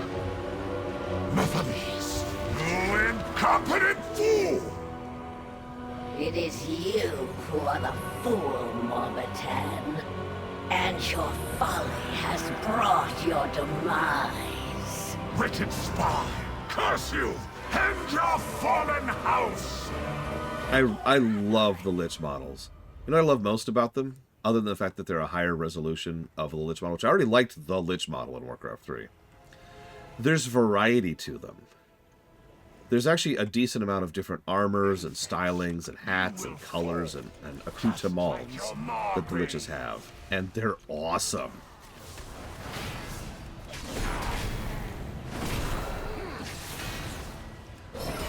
And you go.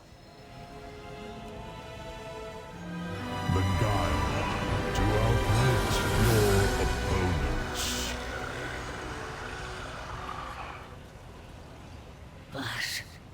What power still lingers in the air? Yeah, it was mine. Sorry. I will not be trifled with. Cursed Lich. May his soul never be reborn. How? You know what? I don't even care.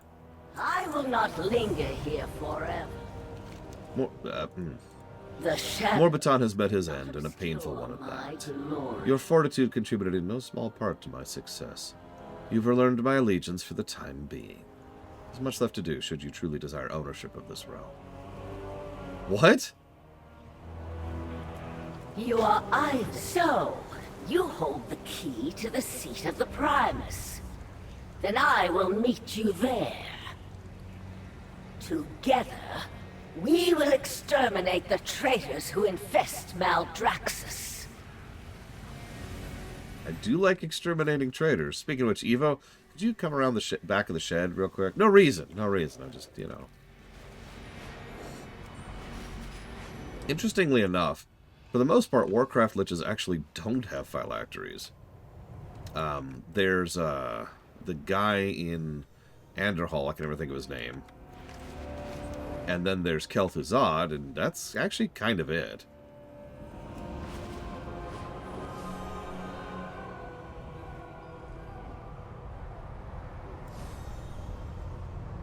Which makes sense. It is good to fight beside you again, Vosh.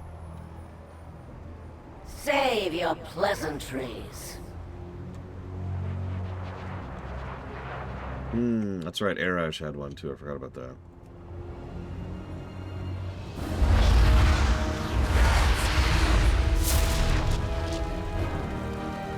Oh, Frost Whisper. I forgot about her. You're right. Sorry, getting my name. I'm tired. So yes, Araj was the one from Vanilla, and then Frost Whisper is the one from Pandaria. I think.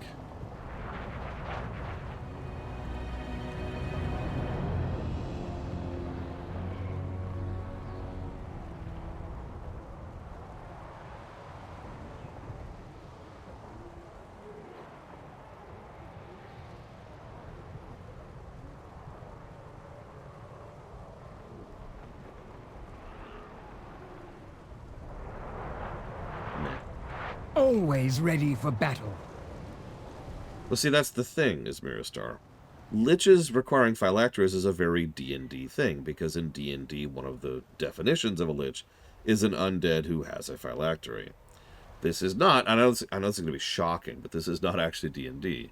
While Warcraft borrows from everything under the sun, it isn't actually those things. It has its own rules and requirements and stringents, etc. So phylactery is kind of a bonus option in Warcraft. It's good to have allies, even one so stubborn. Strength comes from the heart. One down.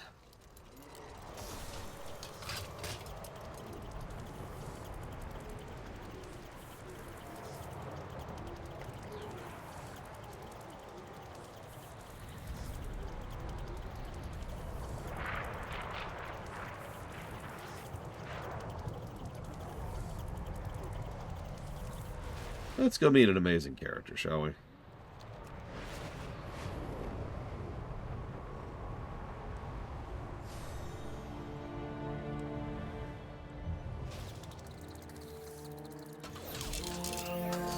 Ah, there you are, my apprentice. We have much to do.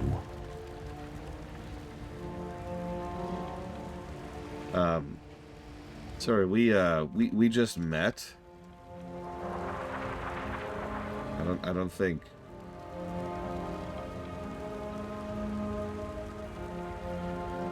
So, I'm curious how long it's going to take people to recognize the voice actor. I always have time for my brightest pupil. Apprentice, what are you talking about? Porter, I was wondering where you'd gone to. Notice he knows our name immediately. There's no need for embarrassment. I know you've been remiss in your studies, but here you are now. Let's get right back to work. I feel hollow. I've been searching everywhere for you. And your return is timely, apprentice. Margrave Stradama awaits our completed potion. But yes, this is Cam Clark. He actually doesn't have that many roles in Warcraft, but he's kind of memorable in each one he does. He was Fandral, for another example. Farewell, apprentice. Margrave Stradama eagerly awaits the completion of our latest potion. However, I seem to have misplaced my stockpile of venom sacs. How embarrassing. I have felt a touch out of sorts lately. Would you do me a favor and fetch more of them? We cannot continue without them. Thank you again for all of your help. My brightest apprentice, you returned to me at last. You worried me. See, I heard the loudest clatter while working on my experiments, and before I knew it, I was here, and you disappeared. Wherever you went is no matter. You're back now, and we have much to do. Come, we must fetch our ingredients first. Can you smell the spores germinating around us? We should pull some up to help in our endeavors. Keep an open mind.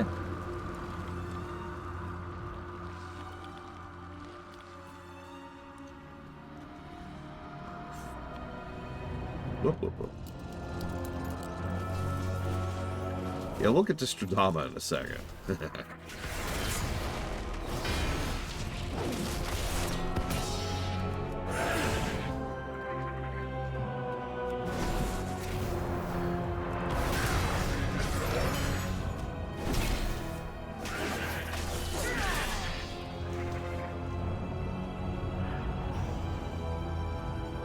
So, remember I mentioned earlier the idea that maybe this place has no smell? Obviously, several people reference the smell of this place, but hear me out for a second. Imagine for a moment if nobody references that there's any smell here until this guy, who flat out says, oh my gosh, the smell is wonderful. It could just add another layer to how cuckoo for Cocoa Puffs he is. Also, this quest doesn't share.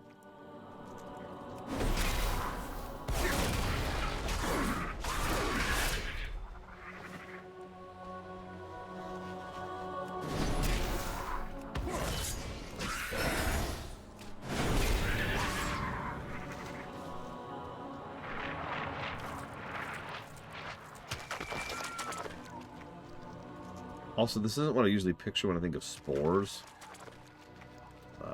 Whatever.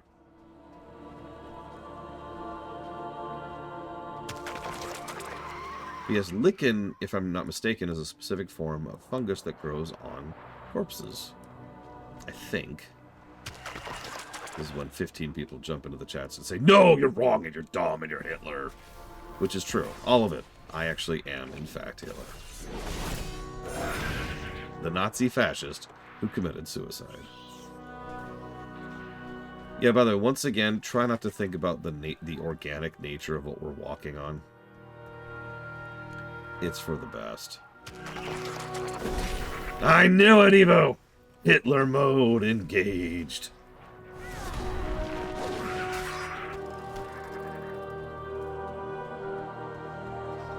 I like how these don't have 100% drop rate, by the way. Just everything else going on here.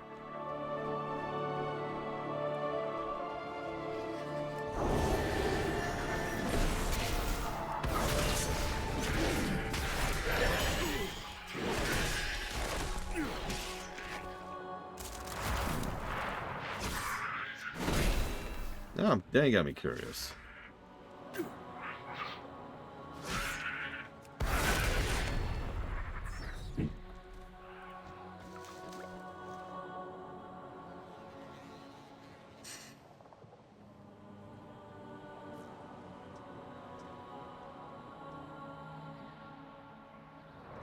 Lich, which stands for body or corpse, which is a Southern English dialect, which is a survival of the Old English LIC, which stands for a body, a dead body, or a corpse, which comes from Proto-Germanic, likau, which comes from Old Frisian, which comes from Dutch, which comes from Old High German, which comes from Old Norse, which comes from Danish, Swedish, and then Gothic. Probably probably originally from the term form and shape. Interesting. But yes, Dakota's correct. It meant corpse. I wrong.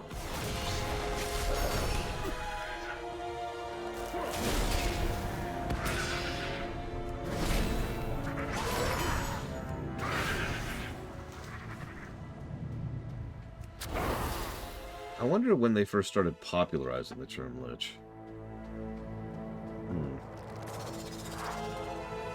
First time I encountered it. So gross. That's a skinning thing, by the way. Was in D&D. A game where liches are generally good things.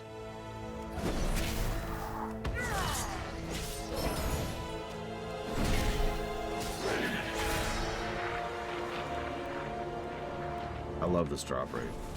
Always be afraid if a quest objective requires you to get only 6 things. You have to kill 20 to get those.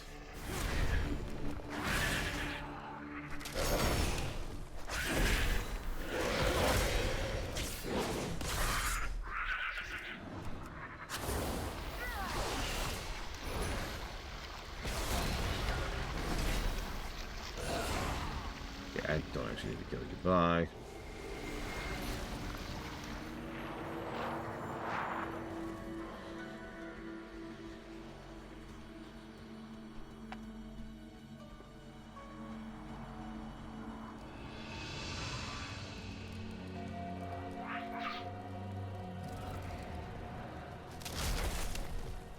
No, I can't think of many settings or games where undead are even considered good things, or at least have the capacity to be good things.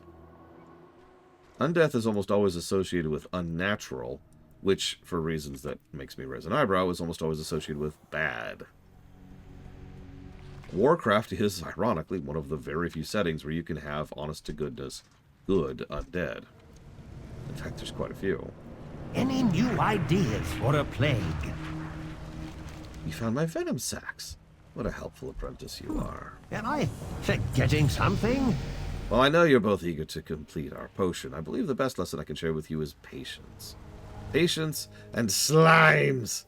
With the help of slimes, we'll have our laboratory back in working condition. It's just as I taught you. Combine your ingredients, mix till the viscosity is just right. Oh, listen to me. Acting as if you've never concocted your own sentient being. Go on, go on. Study. I have prepared the cauldron for you. Begin when ready. Sure. Sure.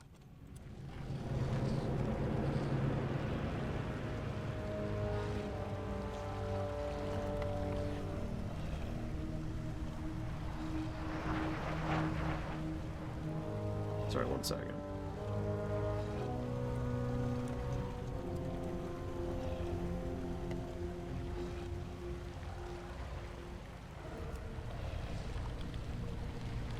The mixture must not congeal too early. Ah, a splash of venom for viscosity. Some spores to act as a catalyst. Excellent. Stir the cauldron once more to complete your work.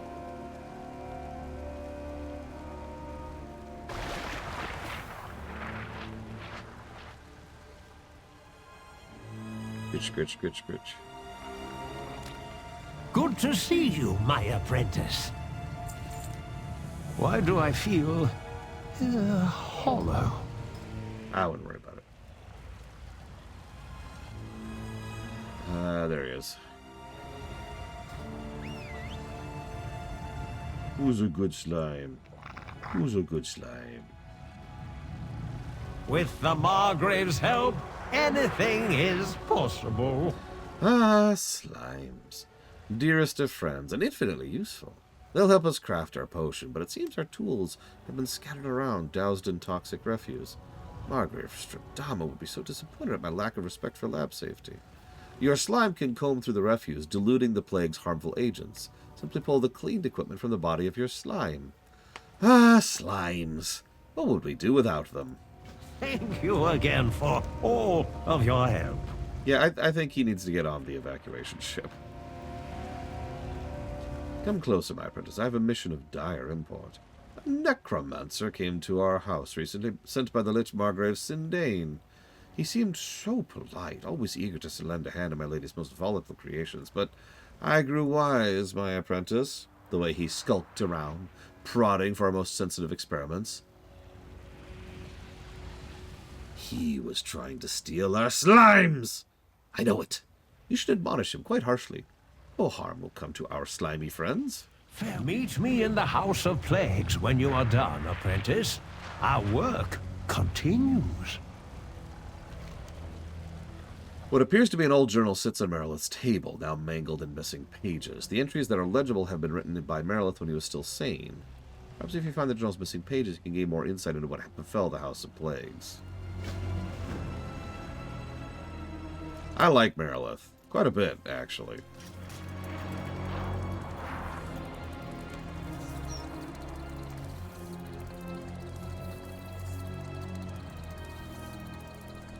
Yep, slime golems with endoskeletons. Speaking of which, here's another new model. Well, monster type. It's an existing skeleton. No pun intended.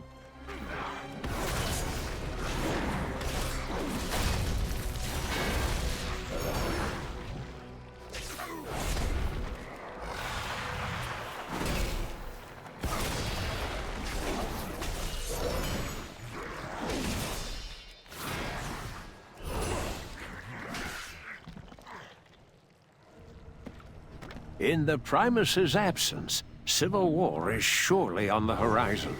Margrave Stradama confides her fears in me. Without anima, our work, and thus our power, has stagnated.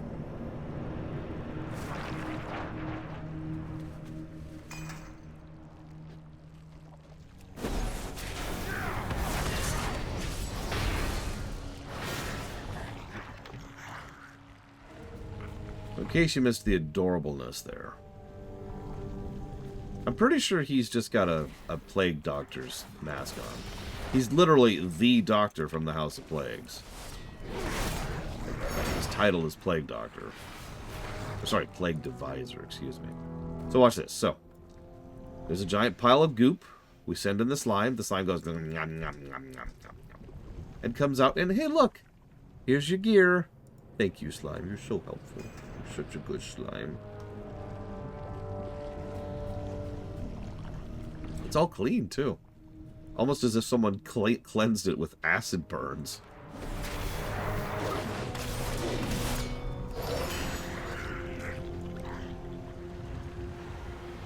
It's very thorough cleaning. Thank you, slime.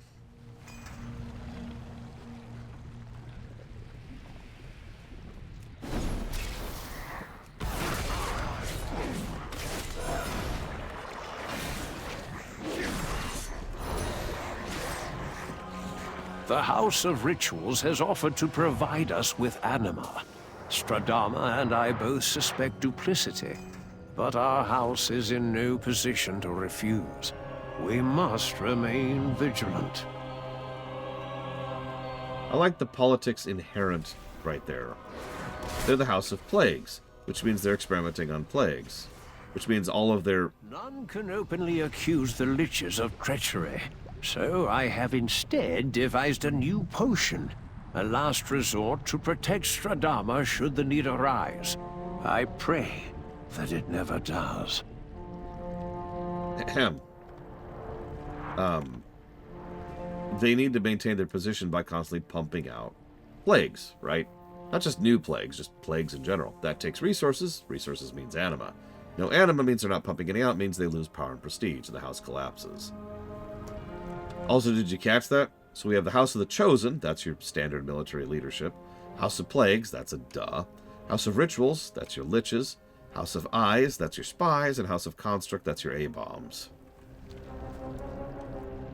And yeah, that's pretty much the Noxoramus wings right there. In fact, I'm actually curious of something.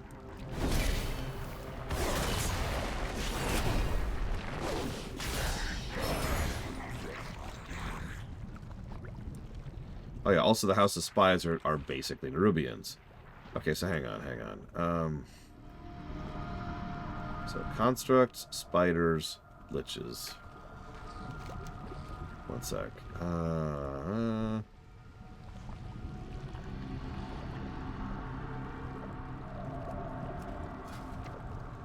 I can't. It's not going to show me the map, is it? Oh, here we go.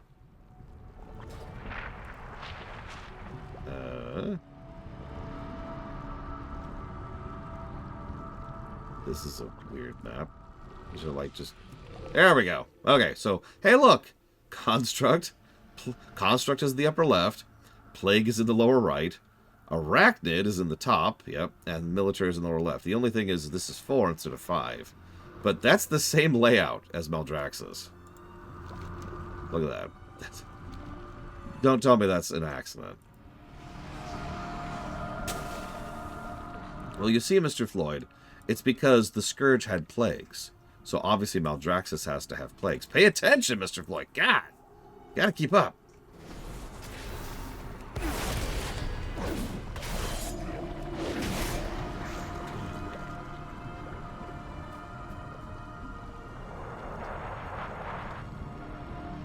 That's right. All of Warcraft 3 was foreshadowing for this zone. Where's the vampires? Well... The House of Plagues. Annihilated. Where is Stradama? I must craft the potion. I must... Poor Marilith.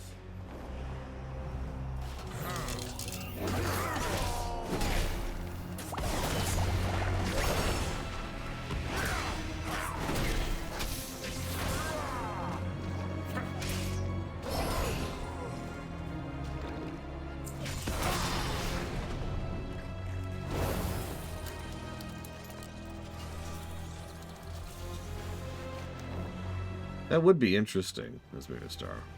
It's almost assuredly not true, because as much as I joke, it's pretty clear that this was just designed to be, hey look, it's the Scourge Zone.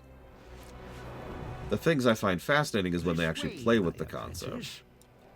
The things I don't is when they don't. What have you created today? Has your slime been useful? I'm sure it has. Enjoy your field research. Our slimes will be safe, my dear apprentice. Keep an open mind. Oh, what are these? Have our colleagues misplaced these notes? How disorganized. Excellent work, my apprentice. It's Christmas presents. Excellent work, my apprentice. Our laboratory is back in working order. Now, there's one final ingredient we require to complete our potion for Margrave Stradama. You'll need to run along to the greenhouse. I've cultivated a sprig of dreadshade that should be ready to harvest. I will prepare the other reagents while you're away. Be safe, apprentice. Study hard. Dreadshade is Margrave Stradama's favorite reagent. Meet me at the laboratory once you've acquired it. I noticed I stopped seeing you, Bregwin. Decay. Though the physical House of Plagues is lost, the knowledge within was not. There are survivors here that continue to research and develop new horrifying weapons. In time, we'll restore the house and rise to even greater power, unleashing creations and plagues never before seen on our enemies. Perhaps you can help? Speak with the survivors. So yeah, the plagues are weapons. Yeah, they're weapons.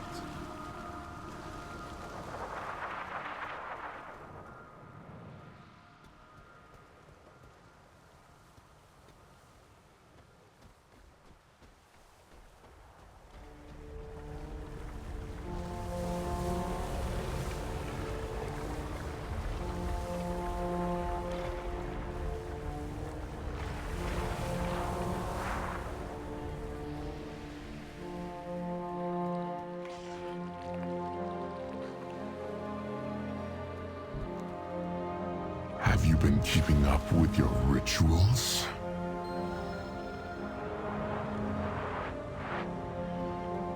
With reanimation comes eternity.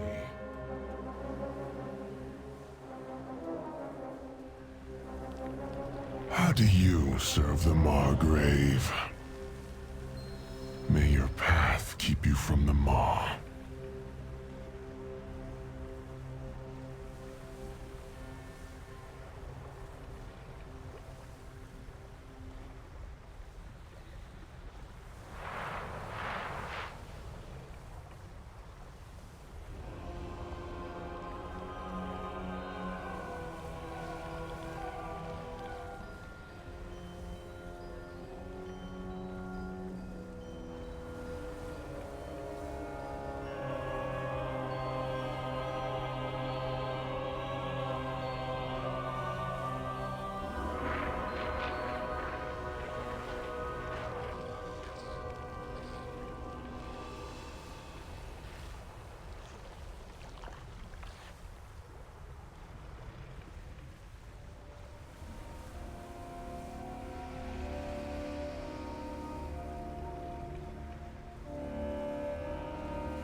For chat, what are these?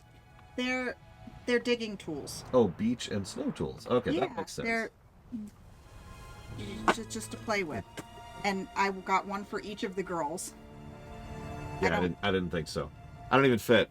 Yeah, so if y'all ever wondered how child size I am, yeah, this is how child size I am. Yeah. Aren't they awesome? Hang on. I can kind of do it with my fingernail. Like, I can get my fingernail there, and then pull it down, and then, yeah. Yeah, it's not happening. Yeah. I know, right, Manabrint? No, they look cool. They look cool. I'm not actually... Ow. That was my hip.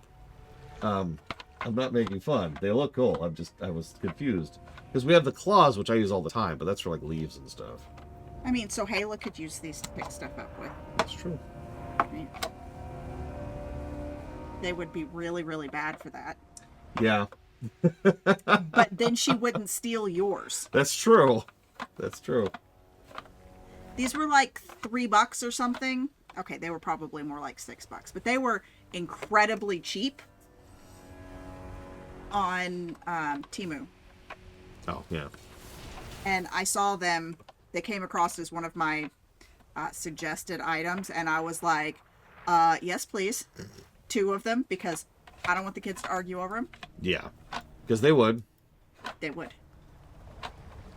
Real quick, what do you think I am? I mean, this kind of looks like you could be, like, not in the maw, but, like, maw adjacent. You know? Mm-hmm. Oh my god, he's so cute. Look, he's helping with the potion making. He's stirring it. Wait, where's mine? There we go. Who's a good little slime? Who's a good little slime?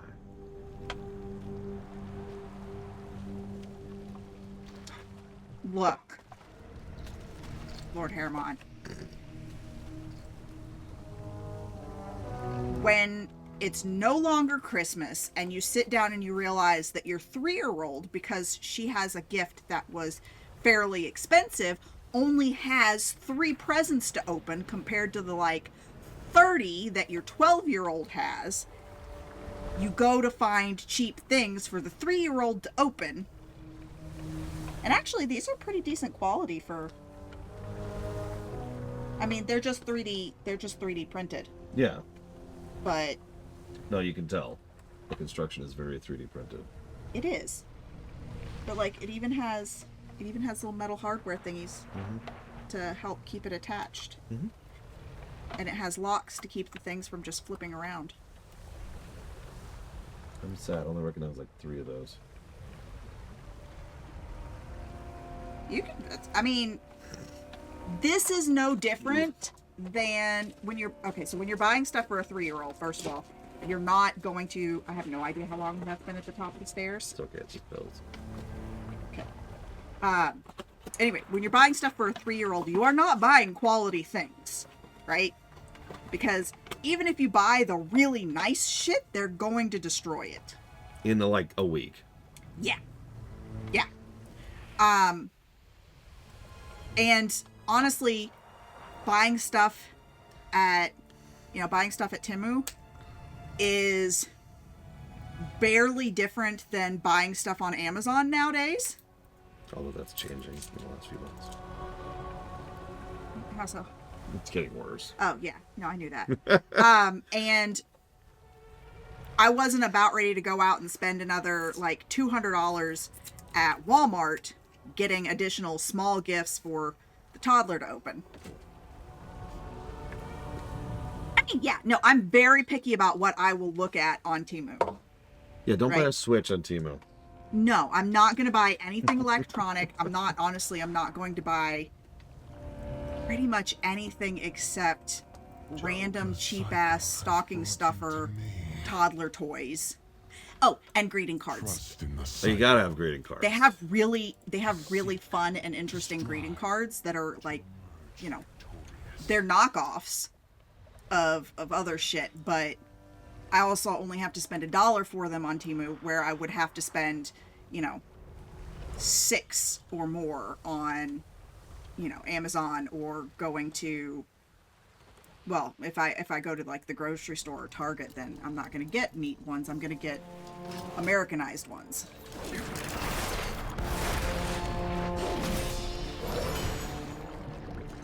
Sorry, I was laughing at Magister's comment. It's not actually funny, because it was terrible.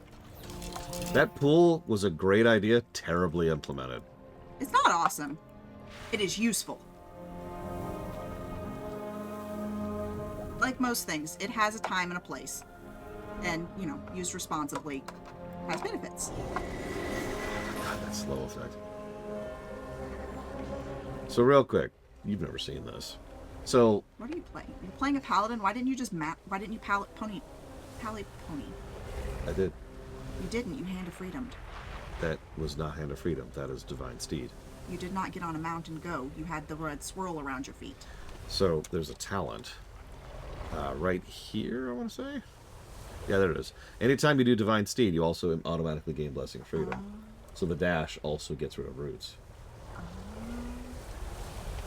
Anyways, so this pool, I don't Reddit in. you can.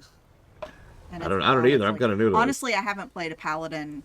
I tanked a time walking the other day on my level 49. Well, she was 46, 47 when I started, but I think she was 46 when I started. So I'm just barely in 49. Paladin. Oh, okay. Tank.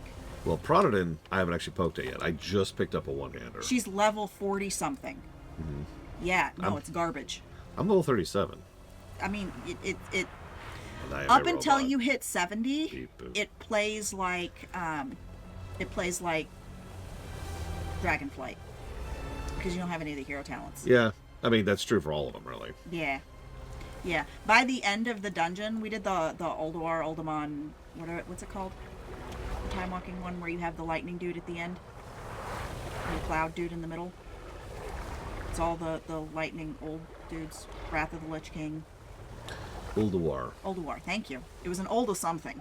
They named too many things Uldas in that expansion. Uldir, Uldamon, Ulduar, Uldum, Uldum, and Ulduar. no, there's a fourth. Uldir, Ulduar, Uldum, Uldamon. There we go. Yeah, that's four of them. Yeah, that you were missing Ulduar. You had skipped it. Pour out the ooze. I forgot how to pour out the ooze. Oh, I have to do it over here. Right. Well, because I'm not actually doing the event. There we go. Yeah, Halls of Lightning. Anyway, but yeah, I tanked it. Nice. I spent like the first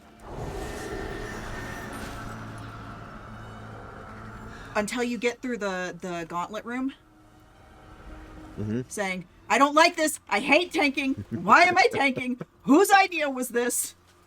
No, I don't want to do this." It was secretly my idea. It wasn't. It was Aiden's idea. Oh. Yeah. But by the end of the dungeon, I was holding aggro on pretty much everything, on every pull. It really helped when I figured out that my shield throw was not the button that I thought it was. Okay. And so I could start leading with my shield throw.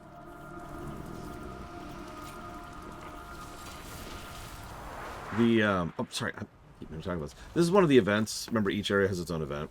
You can do 30 things.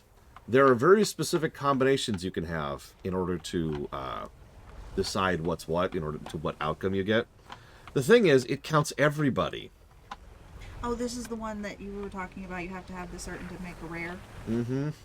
Yeah. And getting this rare and you is... just put a whole lot of red blood in there. I did. And I may not have screwed over that person's attempt to make whatever they are attempting to make. Now, they're putting red blood in, too, so that's probably... No, they're probably trying to reset it. Oh, that could be, yeah. Because once you get to 30, I'm assuming it does whatever it does, and then Yep. it starts over. Yep. Yeah, this was a terrible idea. It's how I'm going to describe this. Like so many things in Shadowlands, surface level thought of, oh, that's cool.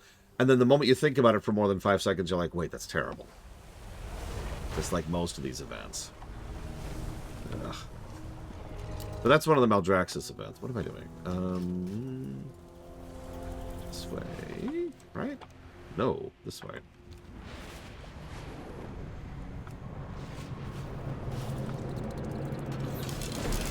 Have to get some the plants. I love how fungal it is here. It's just... I mean, it makes sense. It does. Fungi are the decomposers. And also, they're not plants. That's all. So this flower-esque looking thing is probably a fungi. Yum, yum, yum. Yep, tastes and like therefore fungus. not a plant. See, she wouldn't know because she doesn't eat from mushrooms, so she can't deal with that. I am told that some mushrooms have a meaty texture. I might be able to eat those. Hey, chat. What mushroom has a meaty texture? Portobellos are supposed to have Oh, I could see that. a Because, denser, meatier texture. portobello steak is a thing for a reason. Yeah. And there are others, but... No primers, no toxoids. Plaguey, did you absorb my arsenic? So, he named his slime Plaguey. yeah, that one's named Plaguey. This one over here is Ooze, or O's if you prefer. No, it's Ooze. This one's Bloop, my personal And favorite. that one is Plague-born And slime. yeah, and this one is Plague-born slime. This is the one we can pet. Who's a good slime? Who's Really? a good slime? Yeah, and then we get a debuff called Gross. I will give you 5 seconds to guess what the debuff called Gross does. 1 Mississippi, 2 Mississippi, 3 Mississippi, 4 Mississippi, 5 So, Mississippi. Did you notice that Earthen actually borrowed dances from like every other race? This is an earthen? Yeah, Oh. the gemstones give it away. I didn't see them until just now when you pointed them out. It's just interesting to think about. Anyways, I finally finished the campaign. 3 days to go. Well, a week and 3 days. I still to have go. some more quests that are MSQ quests, but I got the achievement for finishing the campaign. Nice. Yeah. Speaking of which, did you get... Just do by expansion. this? Is that the... No, I haven't done that yet. This is your last 3 days to do it. You have to do it for 5 weeks in a row. So there is a way to cheat that, but yeah. Yeah. So are you at week 4? I doubt it. Okay. For those of you at home, This was your last This week to was do it, your which last means week. if you started it a week ago like I did, because you didn't remember that it was a thing, then actually you didn't know it was a thing until somebody told you 2 weeks ago. Then yeah. it results in this, by the way. Aww. Well, that's angryful, because that's adorable.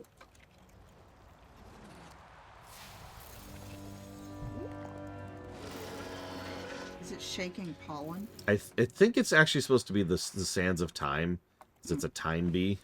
Do you know what you haven't done yet? What was that? Told them what the debuff does. Oh yeah, the debuff of gross, other than making me green, makes me green. That's it. That's all it does. Really? That's it.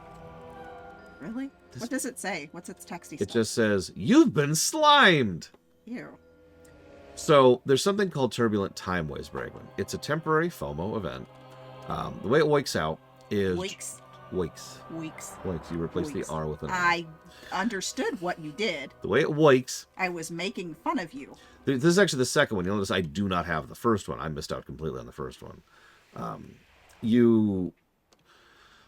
During a turbulent time waves, if you do a time walking dungeon specifically, which is this thing right here, it's Cataclysm right now, but it doesn't matter what it is.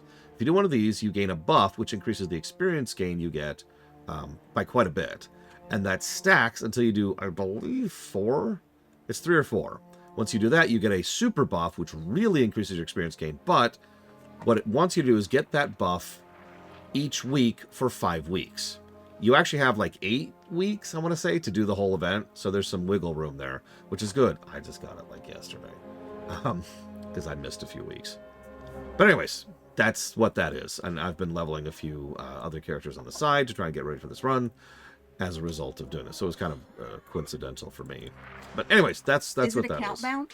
It is account bound, yeah, so it doesn't matter who you do it on. But this is the reward for doing it this time. The reward for it last time, I'm not even sure I could show you. Looks like I cannot. But there was another mount which you could get last time.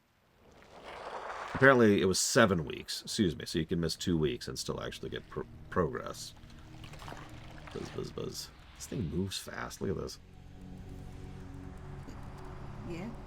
Do you It just looks like it moves hear faster than them? those little legs. I know. Voices? And I'm a dwarf. Well, an earthen. Dwarf. Keep an open... We're finally ready, my apprentice. We shall craft our greatest potion. Though what the potion is meant for escapes me, I'm simply so proud of your progress. Margrave Stradama will be thrilled by your achievements. Come now, let's present what we've made to her. Only Okay. one final procedure remains. Oh, that was it, the Sandy Shale Wing. Which is a terrible mount, so I don't feel too bad about it. I'm kind of past the point of collecting mounts just for the sake of it. Unless it's relatively easy to collect, then I'll go ahead and collect it. Oh, hey, guess what? What's up? I finished my to-do list for the day. Now, what you should do... Yeah.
Yeah, the frickin' Valentine event. I still haven't seen that rocket. It doesn't exist. It does. It doesn't. It does. I got the rarer mount this last week, but the rocket does not. I got it on camera, too. Really? Yeah. No, you're lying to me, Bregman. It does not exist. I was in a group that somebody got it in. When they got it. Oh, wow. Yeah. Oh. Which means I won't see it again for another 4 years. Yep. So you want to hear something really horrible, sis? What? I was doing one of these time walkings in those past few weeks when it was BC, and we got, Oh, by the way. Yeah. There is...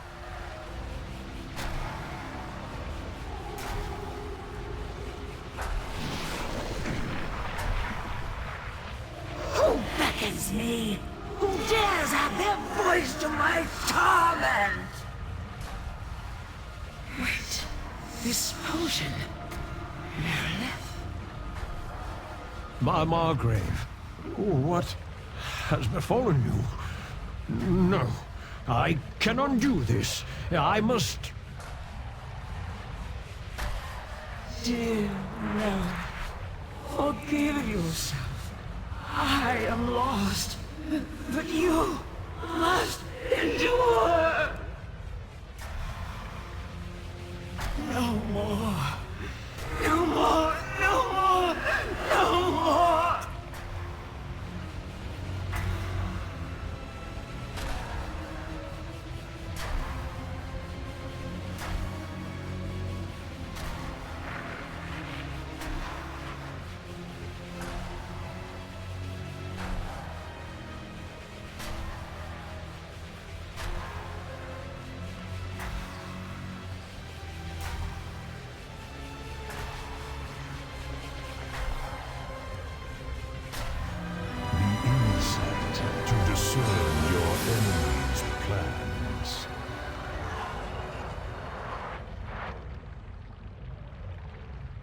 I shall endure for you.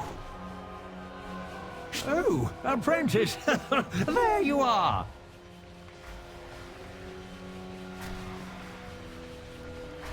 Enjoy your field research.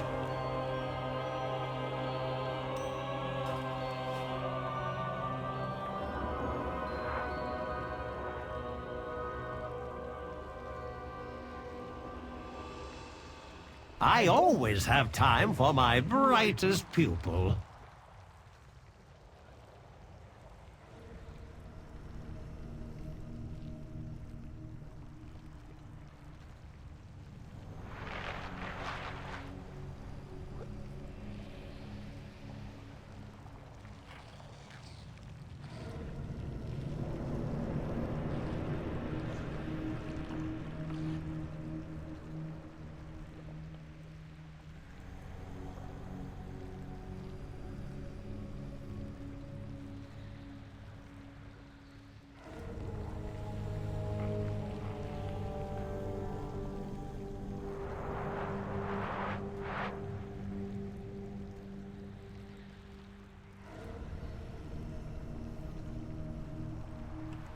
Forgive me, apprentice. I feel a bit woozy for a moment.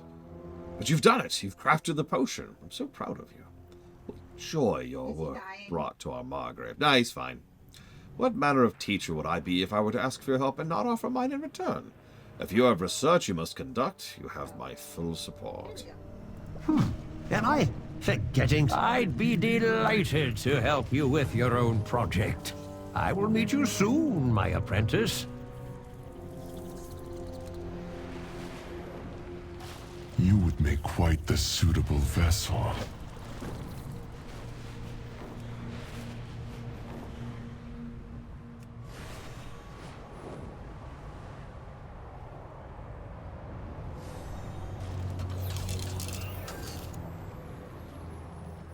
Oh my god. Oh my god, look!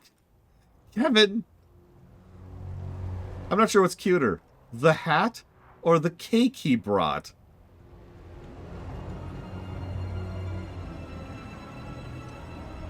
Plus to Merilith.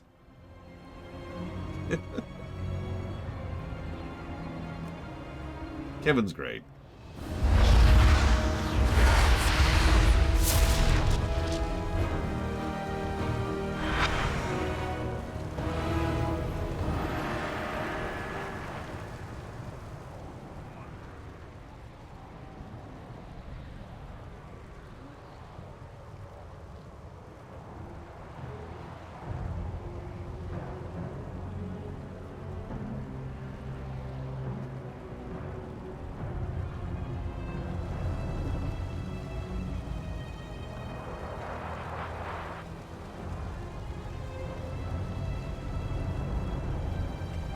So. For the honor of the Blade Sworn.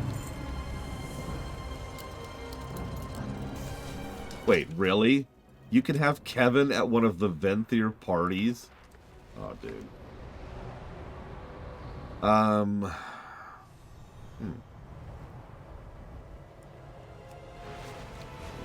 minute. Push forward! Break their line with a frontal assault!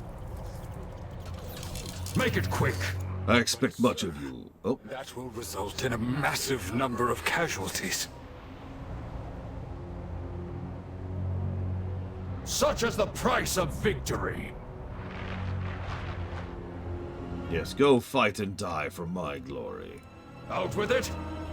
I expect much of you, mortal. Help lead our frontal assault on the construct forces. Back to your post. No, you must go. I refuse. Order Taco Bell immediately. Now show these Taco Bells how a true champion of Taco Bell vanquishes their foes and claims victory. Meet these traitorous Del Tacos head on. Leave none standing. Bring glory to the Chosen! When it comes time to Tex-Mex? What is that called? I guess it's just American Mexican, isn't it? When it comes time to American Mexican food, strength of will is as critical as strength of stomach. A demoralized... Americanized American. What? It's like Americanized Tex-Mex. Yeah. Hang on. A demoralized stomach is a defeated stomach. We have numbers to overwhelm the constructs with full-scale assault, but only if our forces are fully committed to the taco. Some may fall, but their sacrifice will secure victory. Back to your post. Stand strong. I was about to ask why you're getting 7 things. Put your tacos in. Did you like my note?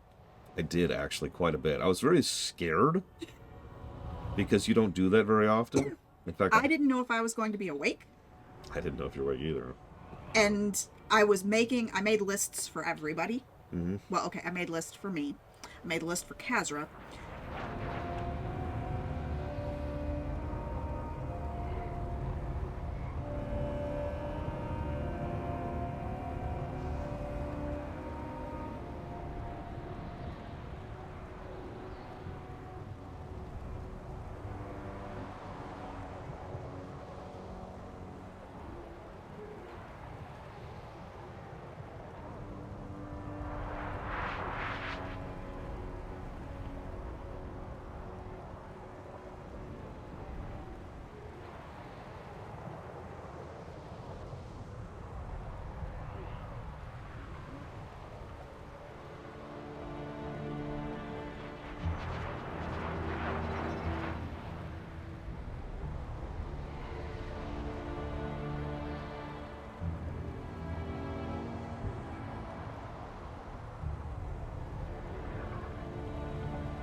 I have to go find.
Although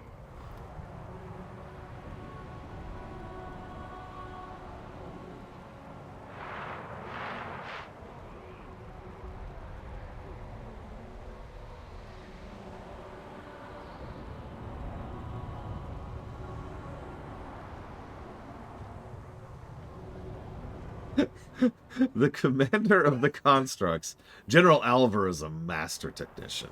A frontal assault has no chance of victory against him. It'll be a bloodbath. His forces have flanked us and secured the high ground. From that position, he can rain destruction upon us unopposed. We will take that ridge from him before that can happen. We follow the will of the Prime. Mavix! Wreak havoc on those cowards! We'll blast them to pieces.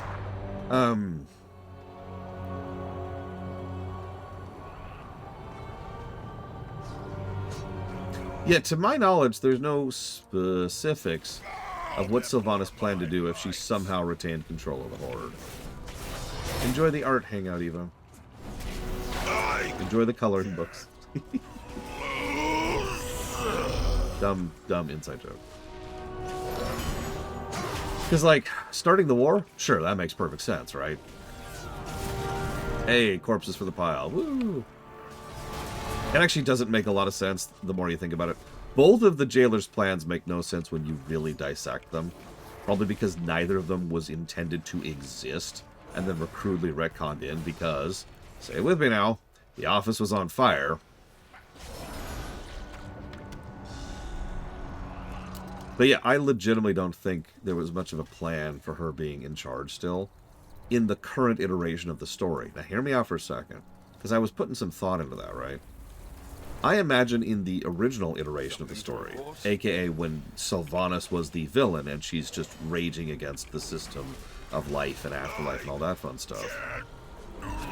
The goal there was to take the Horde and, you know, win. None can best me! By any means necessary. And then go and try to take the Shadowlands with the full support and backing of the Horde. You know, in other words, the Horde would just become her faction as she's attempting whatever it is she was after in the Shadowlands. However, since not all of that's on the cutting room floor, at this point, who friggin' knows? I'll set the charge! Keep them off me, mortal! Actually reminds me of something that I was asked very, very early in this run. It was during Eversong Forest, which was one of the very first zones we did. Someone pointed out that I was contradicting myself when it came to the lore run versus the review run. Done! Get clear! Because the lore run... My final battle. I would sit and explore and theorize and theorycraft about trying to connect all the various disparate bits of lore together based on what we knew at the time and my own research. For the review run, I pointed out, this is stupid, and gave it a negative. And someone was confused by that. And if it was a great way to, it was a great insight, because it was a great way to put a specific label on the difference between a lore run and a review run. Also true, Magister. A lore run is there to try and explain and discuss and otherwise dig into a work as much as is possible. We have incoming! In other words, to explain why a thing is the way it is. A review run is to look at the way it is as is and judge that, good, bad, or in between.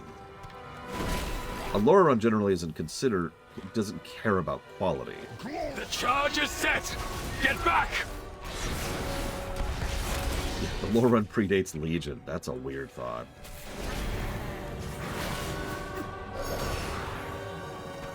.9.1 is the next patch. We are currently in 9.0. In terms of the review series. Sorry, Zara, let me be clear about that.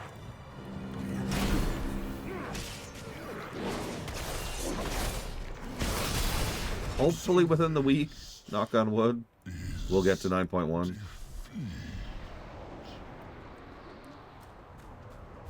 We'll see.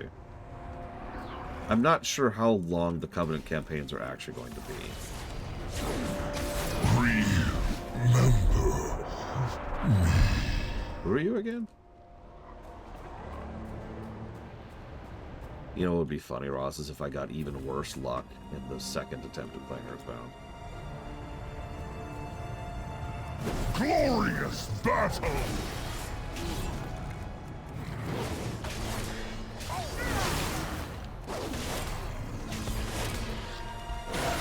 Yeah, friendly reminder, I've been doing this job for a long time.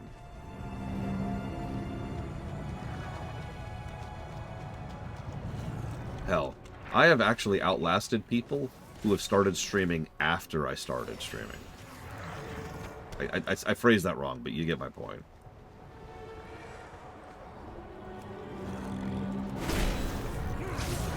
I will end you.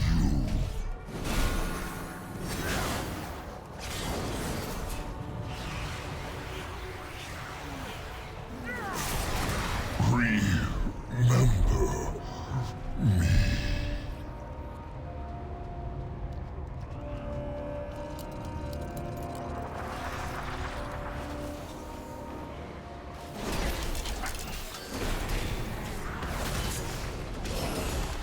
Yeah, I remember some of the Maldraxxus side quests. Well, frankly, being like the Bastion side quests. It's actually funny, because a lot of the MSQ is actually pretty decent in Shadowlands, as I've already shown.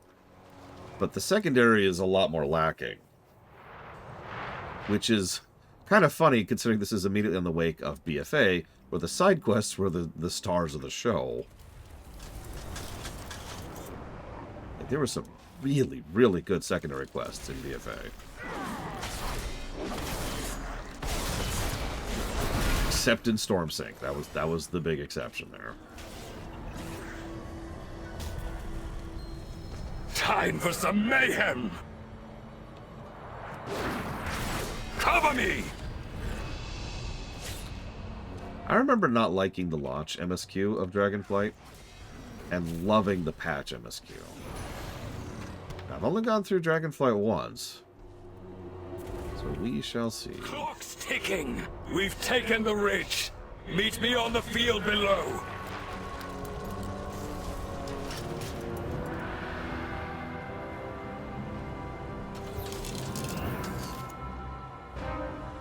Maldraxxus honors you.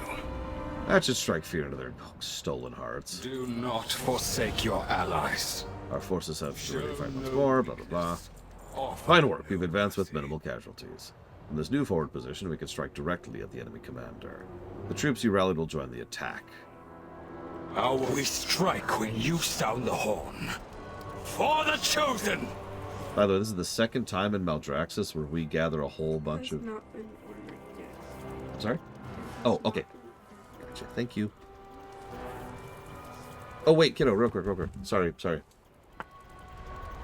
Do you like these? Okay, cool. That's it.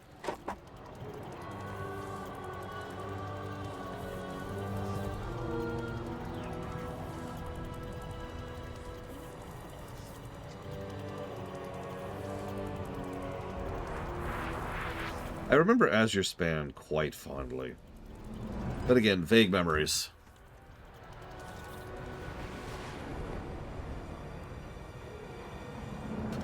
You'll make a fine practice dummy. Get it? Because he's an abomination? Yep.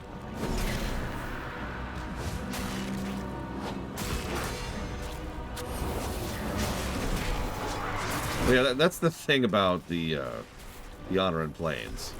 It really is the Centaur story, and if you don't vibe with the Centaurs, then yeah.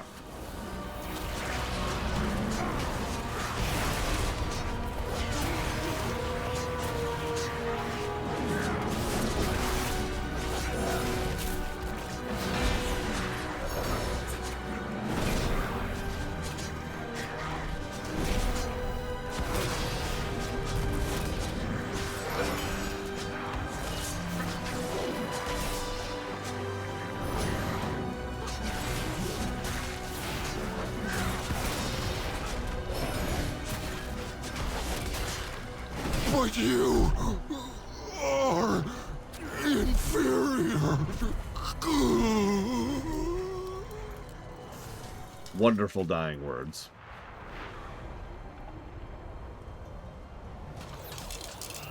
Stand strong. Your leadership is inspiring.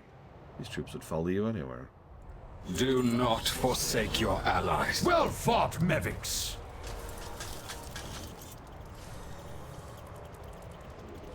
This is our chance to strike at the House of Constructs. A direct assault will catch Garble unprepared and crush their army in one fell swoop. But we need reinforcements. Ha! This outsider is worth 100 soldiers. Go and claim our victory. I mean, that's true.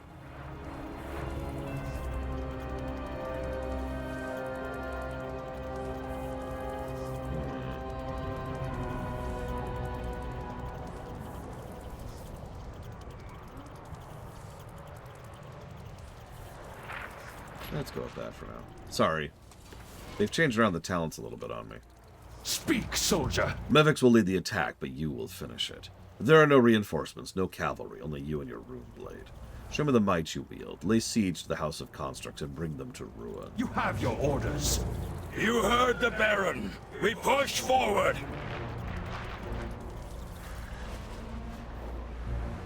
So here's another rot-inspired area, which is funny, because we already had, like, that. And then we have the area of constructs. I kind of like this. It's the most architecturally of the spots. This and the Lich area, I would say, both kind of follow the same concepts. They really love that bone motif. And considering Maldraxxus is probably alive...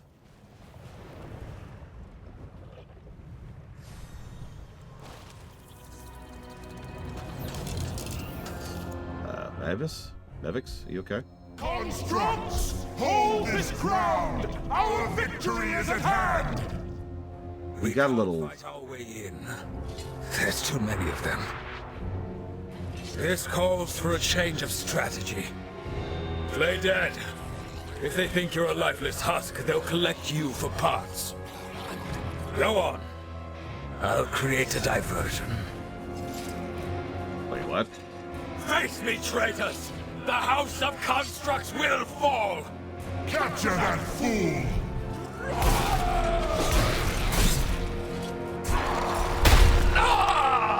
Mevix will suffer for his defiance. The rest of you, scour the field. Bring me fuel for the body bags.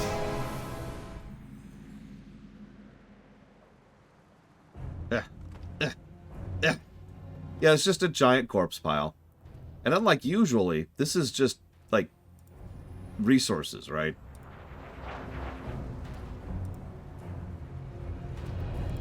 This is a pile of coal. Wait, I am not yet a corpse.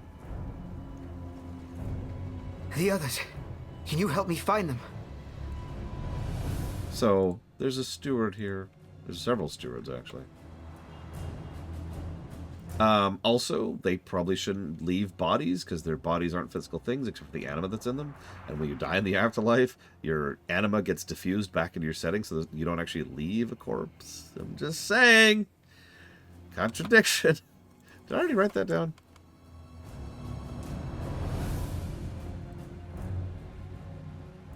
Looks like I didn't. New negative. Woo! Oh, no, here it is. I see it. I mean, honestly, Mr. Floyd, you know...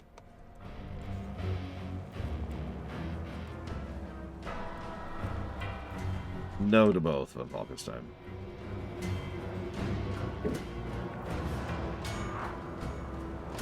Exactly, Pillars of Snow, which is why they probably shouldn't have established that lore point. That's kind of what I'm thinking, Blade 12, because this is just getting irritating.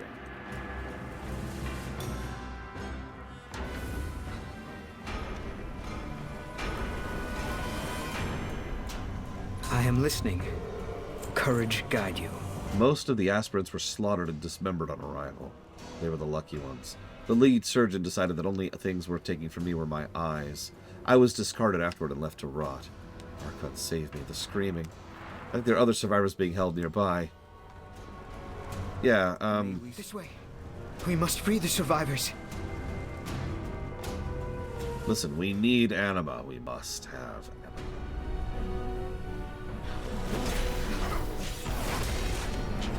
So back in the day, language was actually a skill, just like weapons were, Magister. There was an implication that someday you would be able to actually learn more skills. That never really materialized. There was also a very brief period when undead characters could speak common. Which makes sense, because undead characters are humans. But then undead lost the ability to speak common, which makes no sense whatsoever. Hippocos, what did they do to you? Can you speak?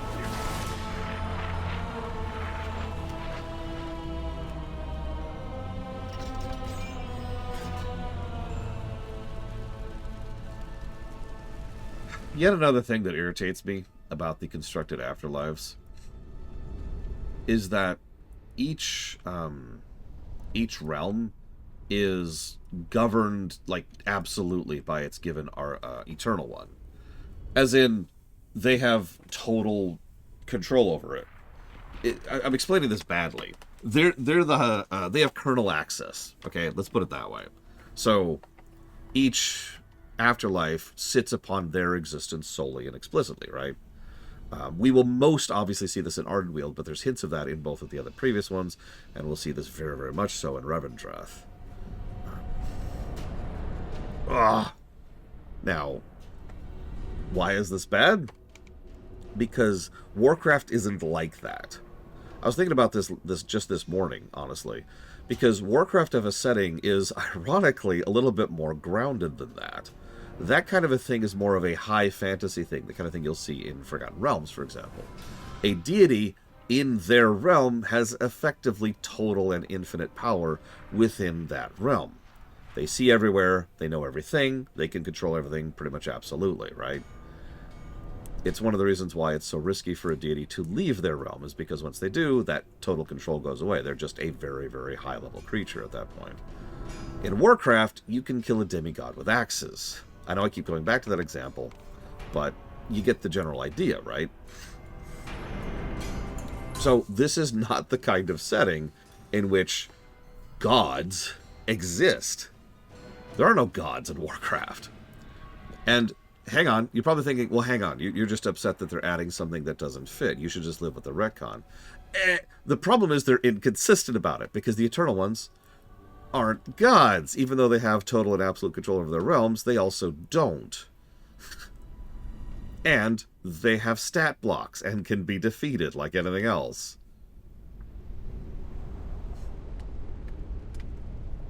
I think I agree, Monobrand. I think that they really did have several ideas here.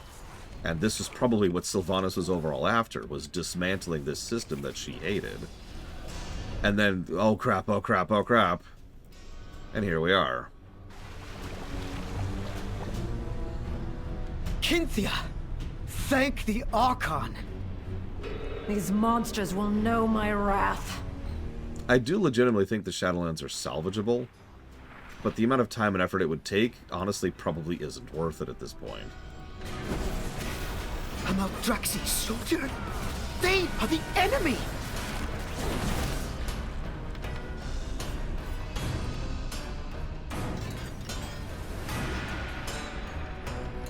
Mivix. Good. You're still in one piece. I'll secure a position outside. Thank you. Yeah, it would be interesting to see what the Maw was supposed to be. I pointed it out while we were there. The brickwork, the visual storytelling, the stuff that's designed way before the writing is, clearly indicates that it used to be something else, and it has since broken down and decayed into its current state. But that's contradictory for what is shown on the screen and what they talk about. And we have no idea because they've completely abandoned that. No, we haven't reached it yet, Umbral Magnus. It is... Oh, no. Yes. Sorry. Yes, we have. Sorry. Yes, we have. It's the Bastion one we won't be seeing for a while.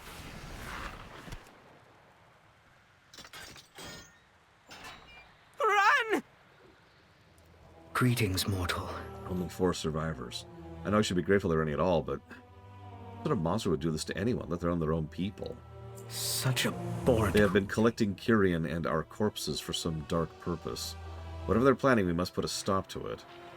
I've overheard mention of 3 individuals who seem to be in charge. We need to find and eliminate them. Do not... Those who perpetrate these horrors must face justice.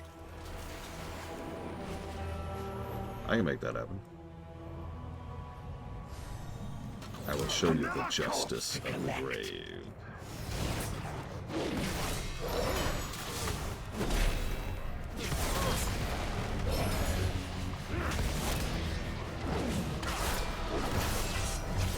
My parts must be counted. They experiment on us. Such eager new test subjects.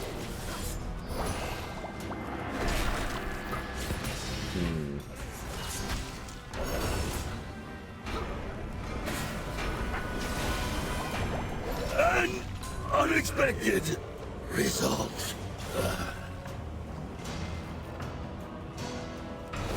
The Lich King was made to serve the true master of Warcraft.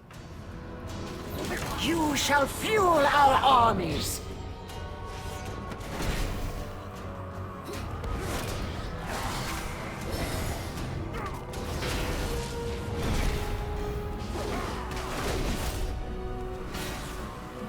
A futile effort. It is done. I must rejoin the others.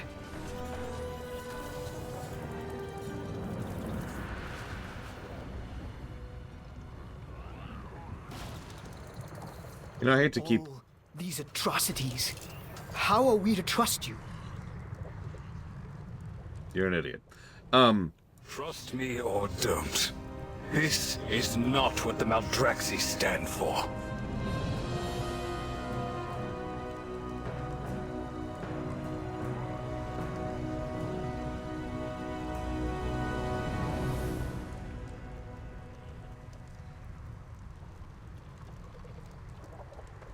I hate to complain about Maldraxxus. God, Maldraxxus is not holding up very well, I'm going to be honest. So, why are there giant piles of corpses all over the place?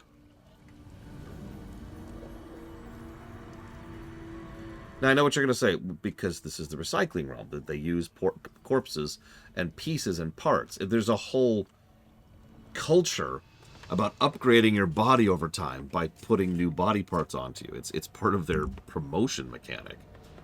Literally, in-universe. Yeah, okay, here's the problem. That makes parts and pieces valuable.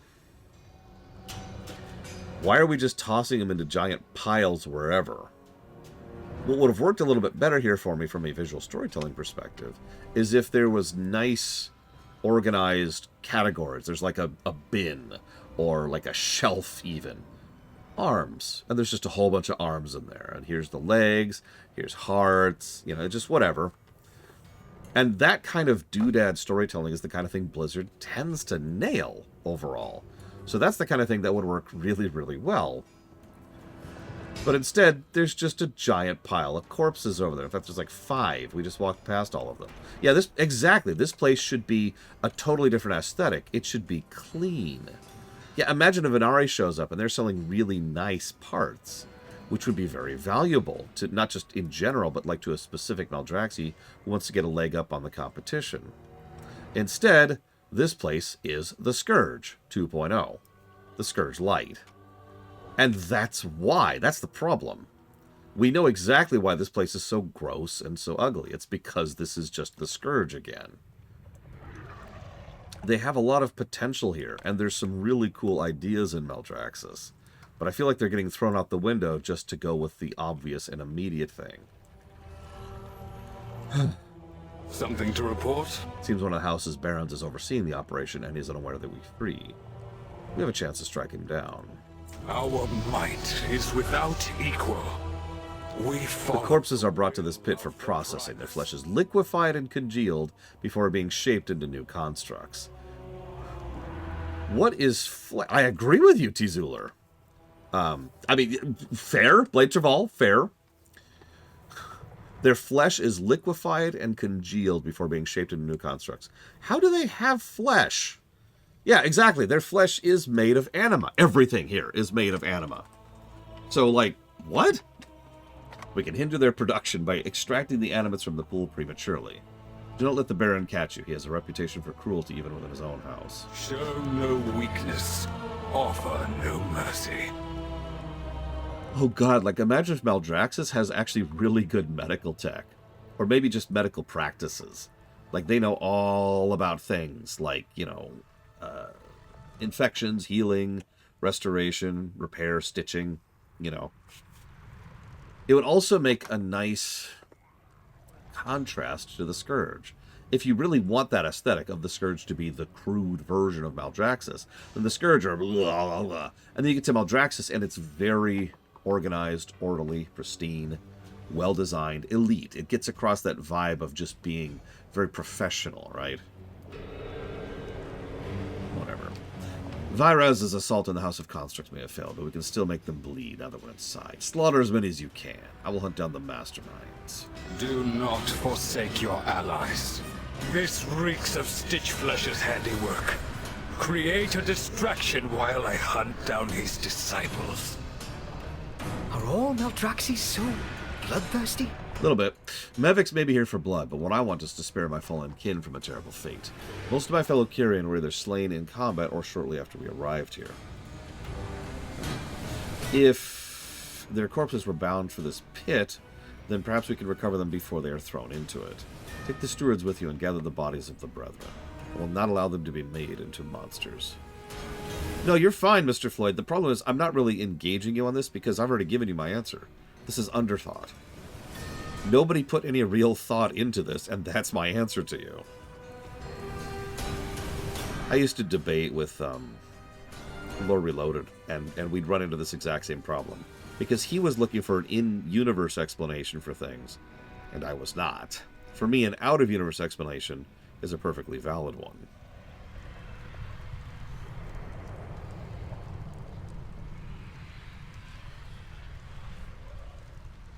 Because let's be clear, that is the answer, right? The answer is they didn't think this out as much as they could have.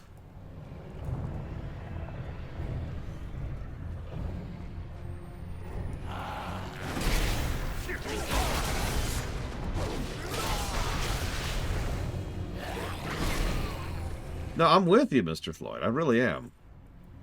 I think years and years of practice at analyzing fiction has kind of built in that... what's that called? In programming, there's a specific term for when you can catch that a program is doing an unproductive loop, you know, a 30 go to 10, and there's a term for something that catches that and says, hold up, and puts a break into it. But I can't remember what that term is. This came up recently, and I can't process it. What is that? Oh, right, here we go. Hippokos, maybe you can fix one of these praetors. Are you two just... Okay. A stopgap? Okay. My own personal stopgap, in this case, would be, oh, here's the explanation. The writers didn't think about it, or the office was on fire. In this case, it's actually more accurate. And there you go. I don't have to 30 go to 10 anymore because I know the answer. The answer is, whoops.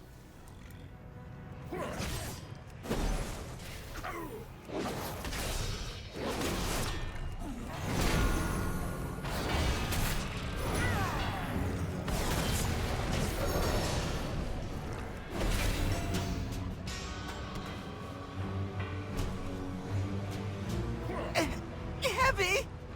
Sorry.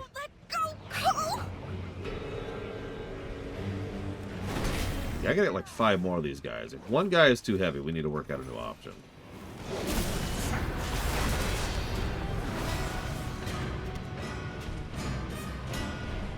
By the way, getting those corpses and pulling up that stuff in the middle is another thing that did not share.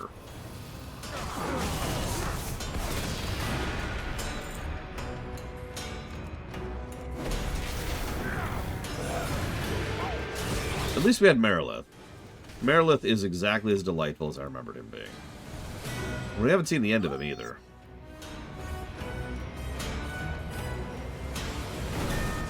Honestly, a lot of the little regional characters will make at least cameos going forwards.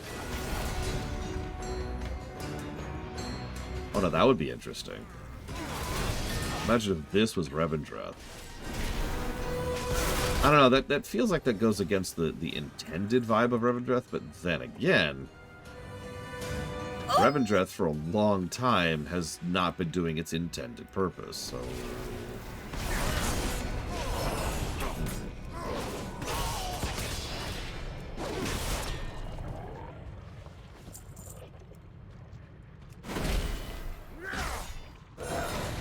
To be clear, that's not what I'm saying, Mr. Floyd.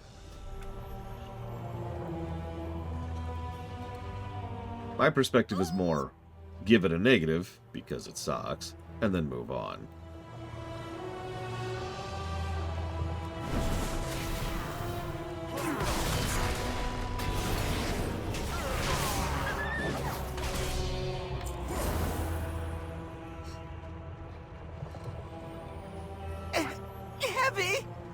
You know the shame of it? Having an entire shtick about scavenging and salvaging and all of this being made of anima would be extra interesting in the anima drought that we're currently in if they actually did anything with it, which naturally they do not. Would you believe it gets worse, Blade Chaval? We are currently in the good stuff of Shadowlands.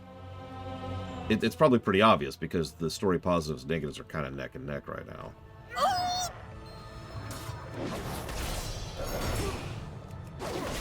Once we get to 9.1 and onwards, oof.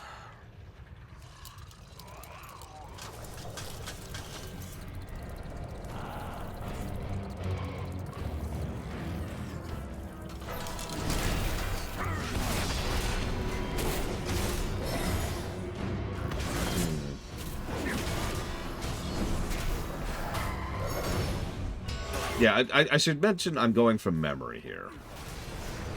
But there's a reason many people, myself included, think that Kurthia will be a contester for the worst zone of the game. Its current competition is the Blade's Edge back in BC, which was pretty freaking bad.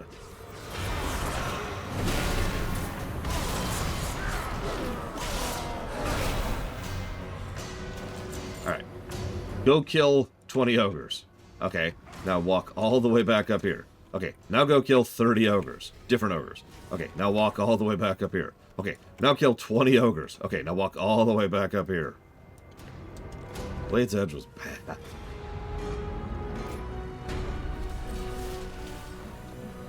No, you're right, Blade Chaval. In fact, we've already seen that with BFA and, arguably Legion? Most of the Order Hall stuff was base campaign, after all. Thank you, mortal. They deserved better than this.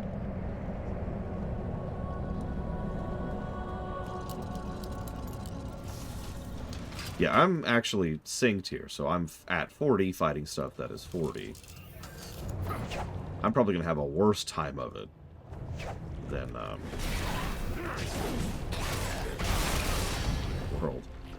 than, like, most people going back through this. I've actually been sincerely considering going ahead and X-blocking myself at 67, but not resyncing myself. Oh man, Blade Chaval. Wouldn't it be awful if there was a Covenant campaign that we would have to do? Which was deliberately designed to be like the Order Halls?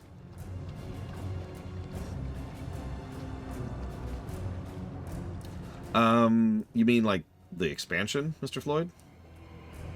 Because I remember the very, very, very first reveal. It was very confusing and weird. I was actually covering that live when it happened.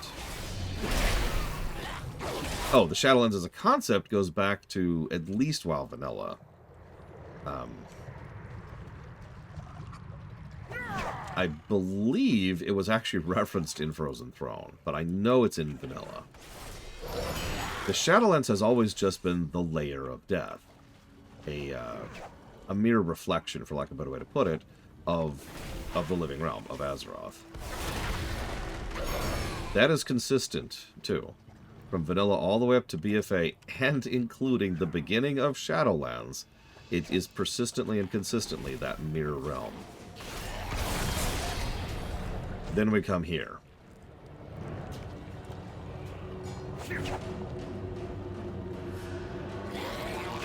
Yeah, the anima grind is my big worry, Kraken-san. I don't know how much of it is mandatory, so we'll see.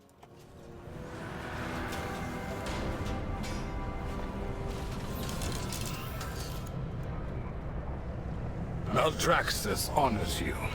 Slowing the production of new constructs should earn all soldiers some reprieve, however brief. Our might. Complacency is every soldier's worst enemy. No one is safe in times of war. Not even within the walls of their own fortress. We follow the will of the Primus.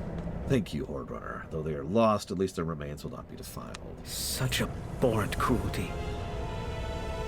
My blades are at your command. As I suspected, Stitchflesh's assistants are carrying on his work. Whatever they're building, we need to destroy it. They've secured the chamber with a soul barrier and several bile spewers. Thales says he might have a suggestion for how to get through. We need a way through. Thales? Thales, sorry. Stand together. Fight as one. Hippokos found and repaired a praetor amongst the fallen Kyrian. Since it does not possess a soul, it should be able to pass through the barrier. With your guidance, you can use it to shut down the defenses. May we survive this I like tragedy. Go in service. Beep boop.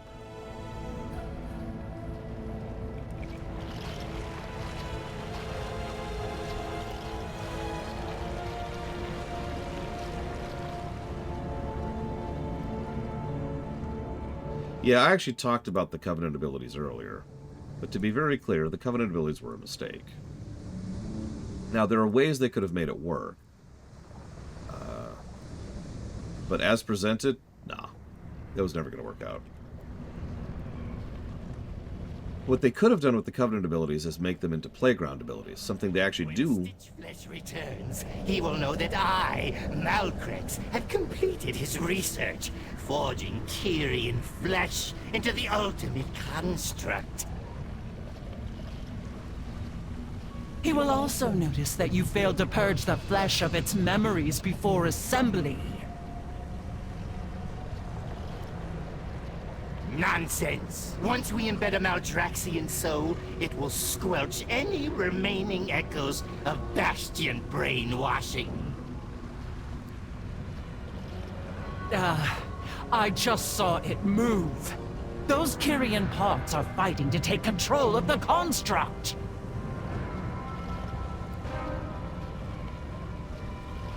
Don't think about it, Umbral Magnus. Don't think about it. Well, there are many complicated factors that go into successful flesh preparation. Perhaps I needed a touch more... Aha! So you did botch the procedure.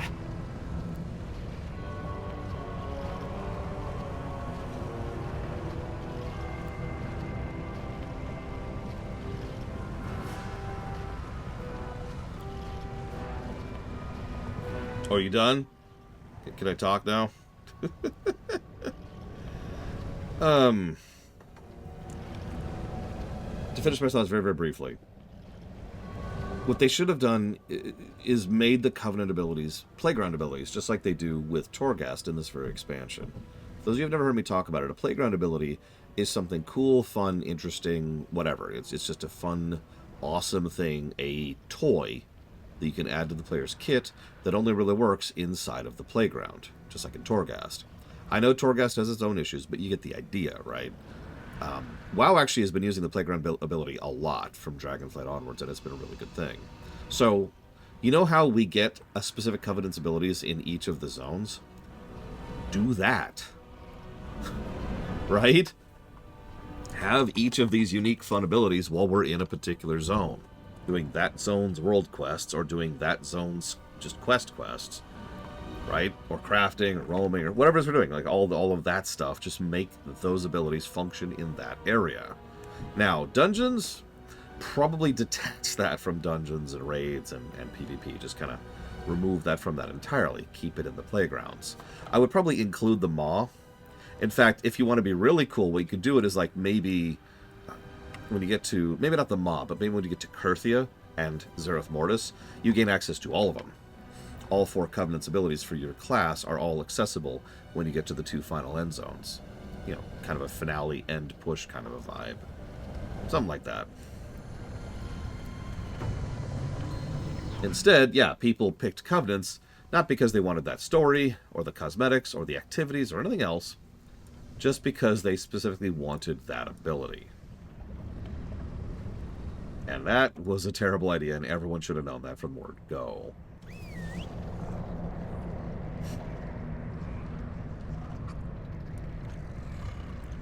Stand strong. It seems these Kyrians are more stalwart than I expected. Let us avenge their fallen kin. We follow the will. A construct made entirely of Kyrian flesh. This betrays everything Maldraxxus stands for. We're meant to defend the Shadowlands, not slaughter and exploit them. So cut those traitors down! You heard the man.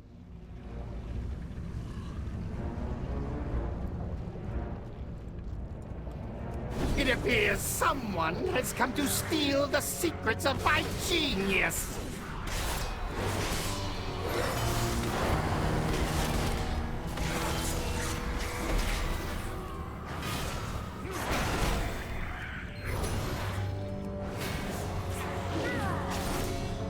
genius must endure. Now to destroy their pet project. Wait! Do not harm it! Why? We must persevere. Do not abandon hope.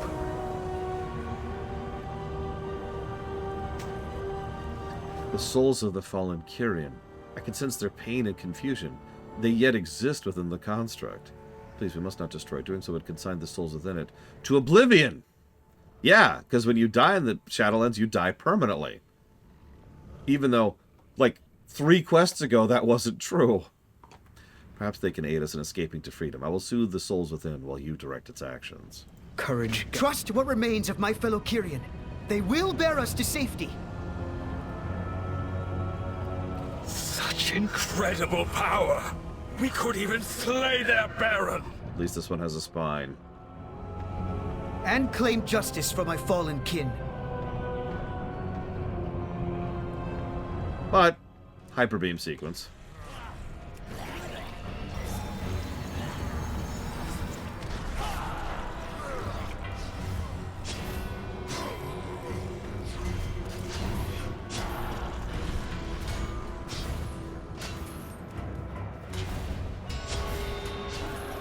See if it's a good one. Odd, that turn radius. Do you see that? Watch my turn radius.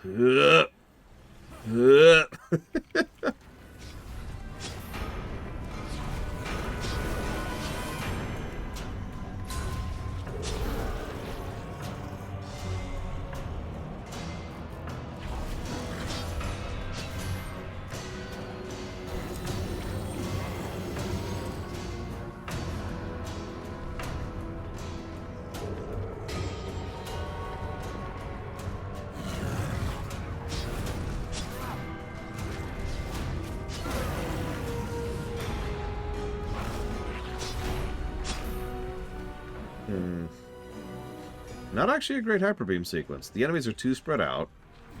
The attacks don't hit a large enough area and don't do enough damage.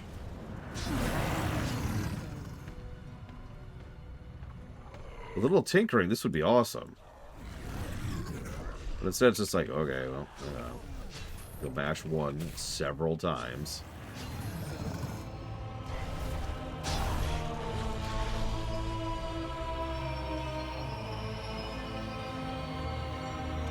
Let's see how the boss is.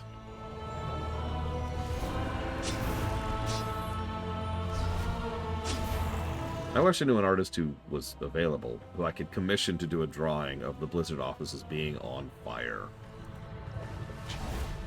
Ah, the errant corpses have returned. Time to harvest your parts. Thanks. What are these? What's cinnamon? This is cinnamon. It's a crunchy cinnamon sugar thing. Not bad. It's a little bland. Help me out. What's the word I'm looking for? Bland. It is kind of bland. Yeah, it's because the dough stuff that they fry up, has no flavor. Yeah. So I'm tasting the cinnamon. And the sugar. And the sugar. Yeah. I'm glad someone got my text. And they rang the doorbell. Oh, okay. I don't hear that all day. So you have an extra thingy?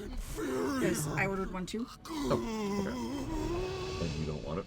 And I'm full. I mean, a lot of this is going in the fridge if you haven't figured that out. Oh yeah, no, I'm aware. Like, I know you think ill of me, but I'm not that fat. No, I'm aware. That was... So, this was supposed to be a large first. As I said, it's not a large. And it was this full. You what? I'm gonna refund on that. Screw that. That full. Yeah. It was part of a meal. My luck continues. Yeah. Oh, wow. That hits my throat badly. One of the burritos does not have the spicy jalapeno sauce in it, and instead has extra nacho cheese sauce in it. That one was mine. Oh, okay. I was going to say, how did they screw that up? I didn't know you did that on purpose. Yeah, no, but they did. Pretty much, Bragwin. That's exactly... So Bragwin has... I feel so bad for her. She has the worst luck with WoW. She will get the worst groups, and she'll get the worst bugs consistently. And if that sounds familiar, that's my luck with frickin' Takeout. I mean, at this point, if you're only looking for technology, it doesn't matter how bad your group is. You're still going to complete it. You Right? say that. No, I've literally, like, never encountered a group that wasn't, unless, like, the tank drops, right, and it falls apart. One of the things she had a problem with, this is in Legion, right, Bragwin? Was they'd be doing a mythic, they'd get to the last boss, and then they'd kick her right before the last boss. If they do that now, then they have to 4-man it. Yeah. You can't do that anymore. Yeah. Yeah. It's just probably changed that to prevent that from happening. Yeah. And you can't bring anybody else in either. Yeah. No, you're locked in. I'm just going to say missing. Even though it's technically a lie. Incomplete. It didn't have an option.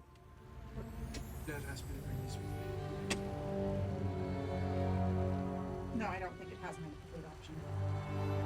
Yeah, oh, here we go. This actually works out. I say it's missing, I'll just say the drink. Oh, wow. Did not arrive. Yeah. Which is... Pro tip. Are we muted?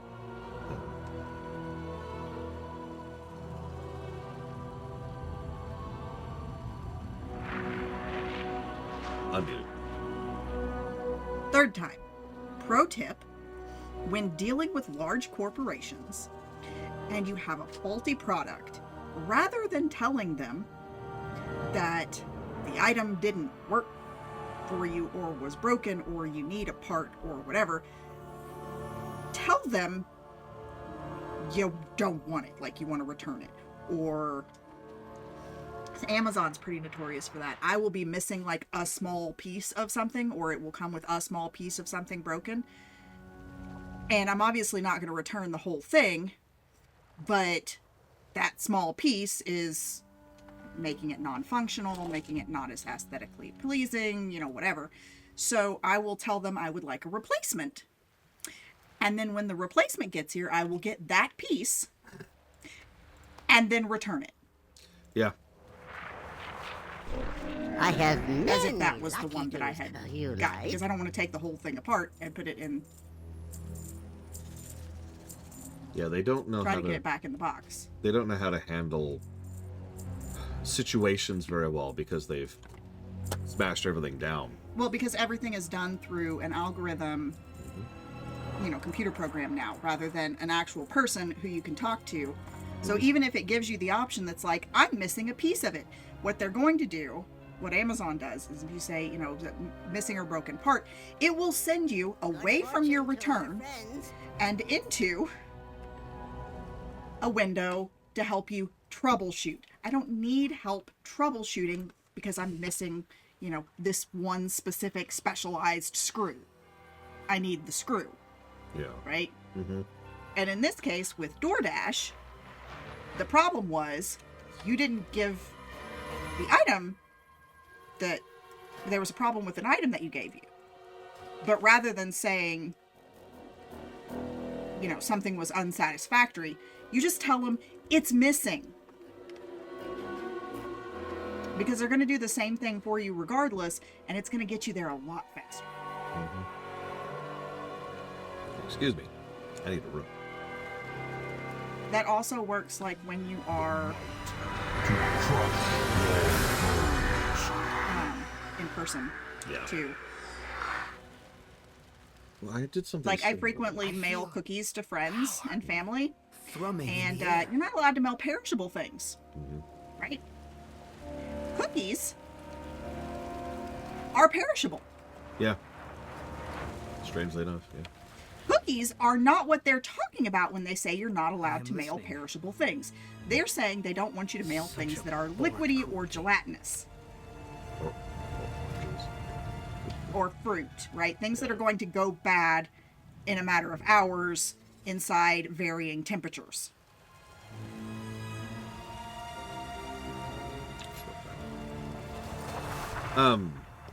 Semi-recently, by which I mean 2 years ago, I had an issue with my water heater back at the apartment. And there was no option for hay. And I needed someone to come out to actually explain the complexity of the situation to them. So I put in a ticket for something utterly unrelated. I just said, this is a high priority thing, please show up. Because what I needed was to talk to a person and explain, here's my very weird, specific situation. Help. And frequently, like with that sort of situation where you're putting in a help ticket, frequently you don't have the option to explain. Like they just, especially if it was like a small... Yours is a legend I wish to witness myself. You know, if it's a small company or something, they frequently just had, well, these are the things that typically go wrong, but there's no box for you to explain. Mm-hmm. And you can spend hours trying to get through their system to be able to say, hey, my hot water heater is... What was it doing? I actually was misremembering. This is the thing with the air conditioner, if you remember. No. That's why I'm asking what it was doing. Oh. I was going to say, I'm pretty sure your hot water heater turned out the pilot light was off, but you couldn't get to the pilot light to light it, and so you had to have them come... Yeah, it was this whole thing. We had to empty the water heater, which was a whole thing. Yeah, when they put the water heater in, they had put it in... Wrong. Sideways? It was very strange. I don't remember the specifics, I'll be honest, but they had put it in incorrectly. I'm pretty sure they had put it in, so it was, the controls were like here, and then the pilot light was like, so if this is, you know, if the water heater was square, the pilot light was like here and the controls were here. Mm-hmm. And it was in a corner. Mm-hmm. And they had put it in with the controls facing forward, which meant you could no longer access the pilot light because it was against the wall. Mm-hmm. So it wasn't actually in incorrectly. It was just in not thinkingly because the controls were facing forward, which is how you would normally put it in. And this is a wonderful analogy for the Shadowlands. It's not like they didn't put thought into it. It's just they didn't put enough thought into it. But I really don't remember what was wrong with my wares? That was the swamp. Oh, yeah, when the air conditioner was just constantly leaking and your carpet was moldy. And it took us a very long time to find out where the leak was because nothing was indicating there was a leak. Wasn't it that they had run the drain, like, along the wall and then it had a leak under the carpet? Yep, and yeah, exactly. It was a leak. It was the weirdest thing because the drain went out like I actually remember it because me and the gentleman, he was a nice guy, he got under there. Well, I mean, those buildings were built shortly. And it was like here, and above my hand was the carpet, and right here was a slit where the water was leaking out. We got under there with a carpet knife. Yeah, it was just like following the pipe back into the building. Mm-hmm. And it was just leaking out under the carpet. There's a pretty good chance they never actually fixed that too. Anyways, before I do this side quest, I'm going to go and pick that up. Like a hard bargain. And then I'm going to leave. Tell me about the opportunity. Nope, bye. Because it is 5 minutes into my lunch break, so I'm going to go turn this quest in first. And then I'm going to take my lunch break. I brought you your lunch break. It is. It's right here. Yeah. Listen, there's Nerubians in Maldraxxus because this is the Scourge. Shut up. Stop thinking about it. All right, so. I don't actually mean that. Sorry, to be clear. Kevin, he's got the cake. The Scourge? He's got the cake. He's so cute. Did you make a cake? No, he did the cake. Kevin made the cake? Hi, Kevin. Thanks for the cake. With what thumbs? We don't want to know. They probably weren't his.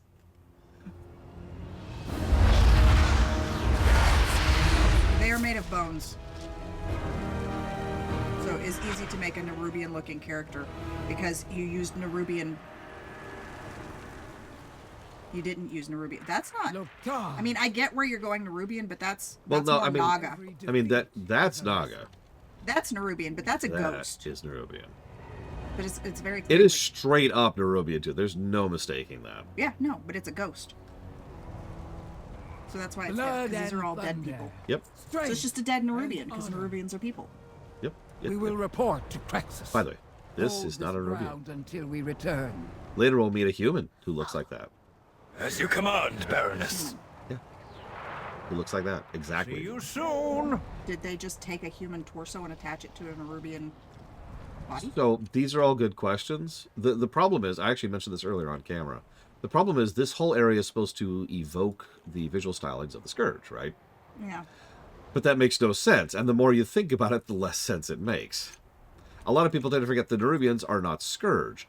The Nerubians were Nerubians. Yeah, are Nerubians. They're their own race, who happened to be conquered by the Scourge, just like humans, just like elves, just like giants. Were helping.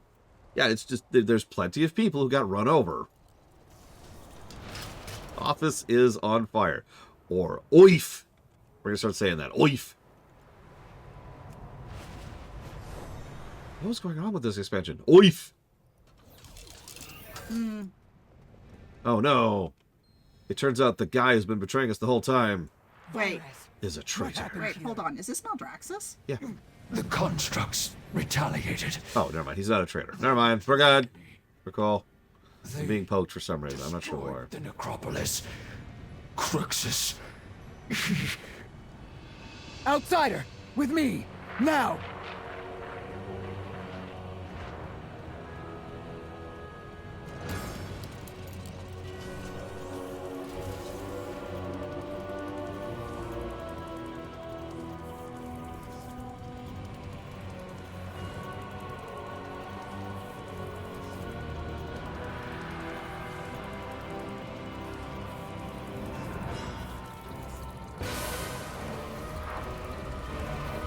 There's an ostrich running through the office. I love it. Oh no! Wait, seriously? Crexus is dead? He was cool! Without Crexus, victory is out of reach. We must... Oh, now he betrays us. I mean, I'm so surprised by this betrayal. And what if that hall stands empty? No. The seat is a fool's errand. We are chosen. We rely on strength of arms. We must gather our mightiest soldiers, even our missing Baron. Was he not lost to the Maw? This mortal claims to have escaped the Maw's clutches once before. Let us put their words to the test.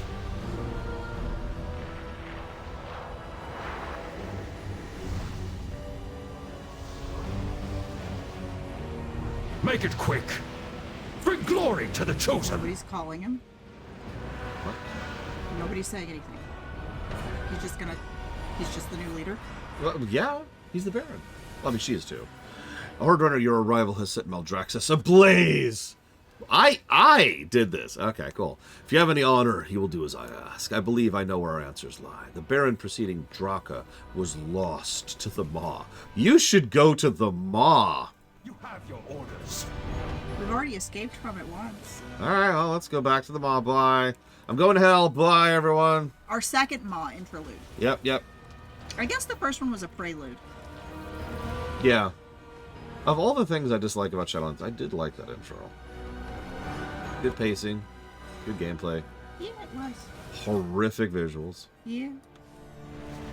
Oh god. Over here, I think? There's Nope. an entrance Further. to the Maw. No.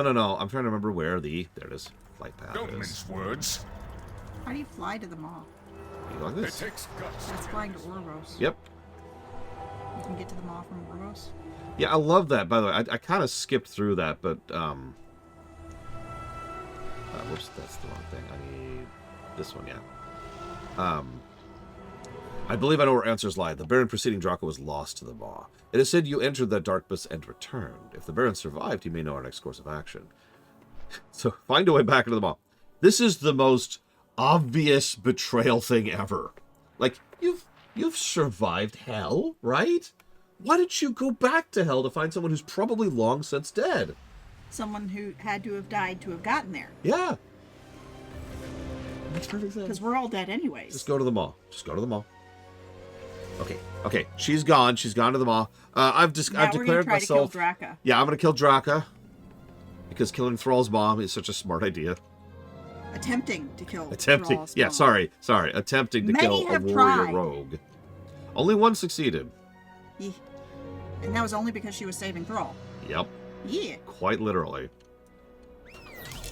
Welcome back to the airport. I feel like there should be multiple flight masters in here. It bugs me that there's only one. I know, and it really is just the flight master for like the shadow. But it has all of those. Always thingies. go through this. Like if you're going from here to here, you don't like go from here to here. You go from here to Oribos to here. You always go through this stupid flight master everywhere. Yeah, or have him like stand in the middle.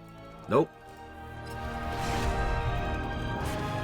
And then be like, go over there, and it like just shows like a shortcut of you running over to the corner. I mean, honestly, if they straight up replaced these with teleportals, it'd probably have been better. What do you? I mean, the worm looks cool, but that does take my undivided Yep. attention. This is one of the starter quests. What is this quest? Pretty sure that was one of the quests that you could have got when you walked into. I think you're right, and I think I deliberately avoided it because I think this is unlocking a mechanic we're not doing.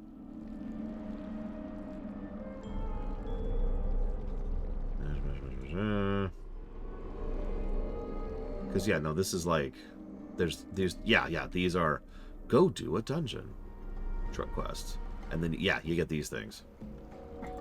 Yeah, we've actually already done one of these quests technically, so you can just sit there and rot. You know my favorite thing about this zone, and this is the worst thing about Oribos for me. Having to drive out here to mount to fall down, to drive out here to mount to fall down. Yep. See, this is outdoors.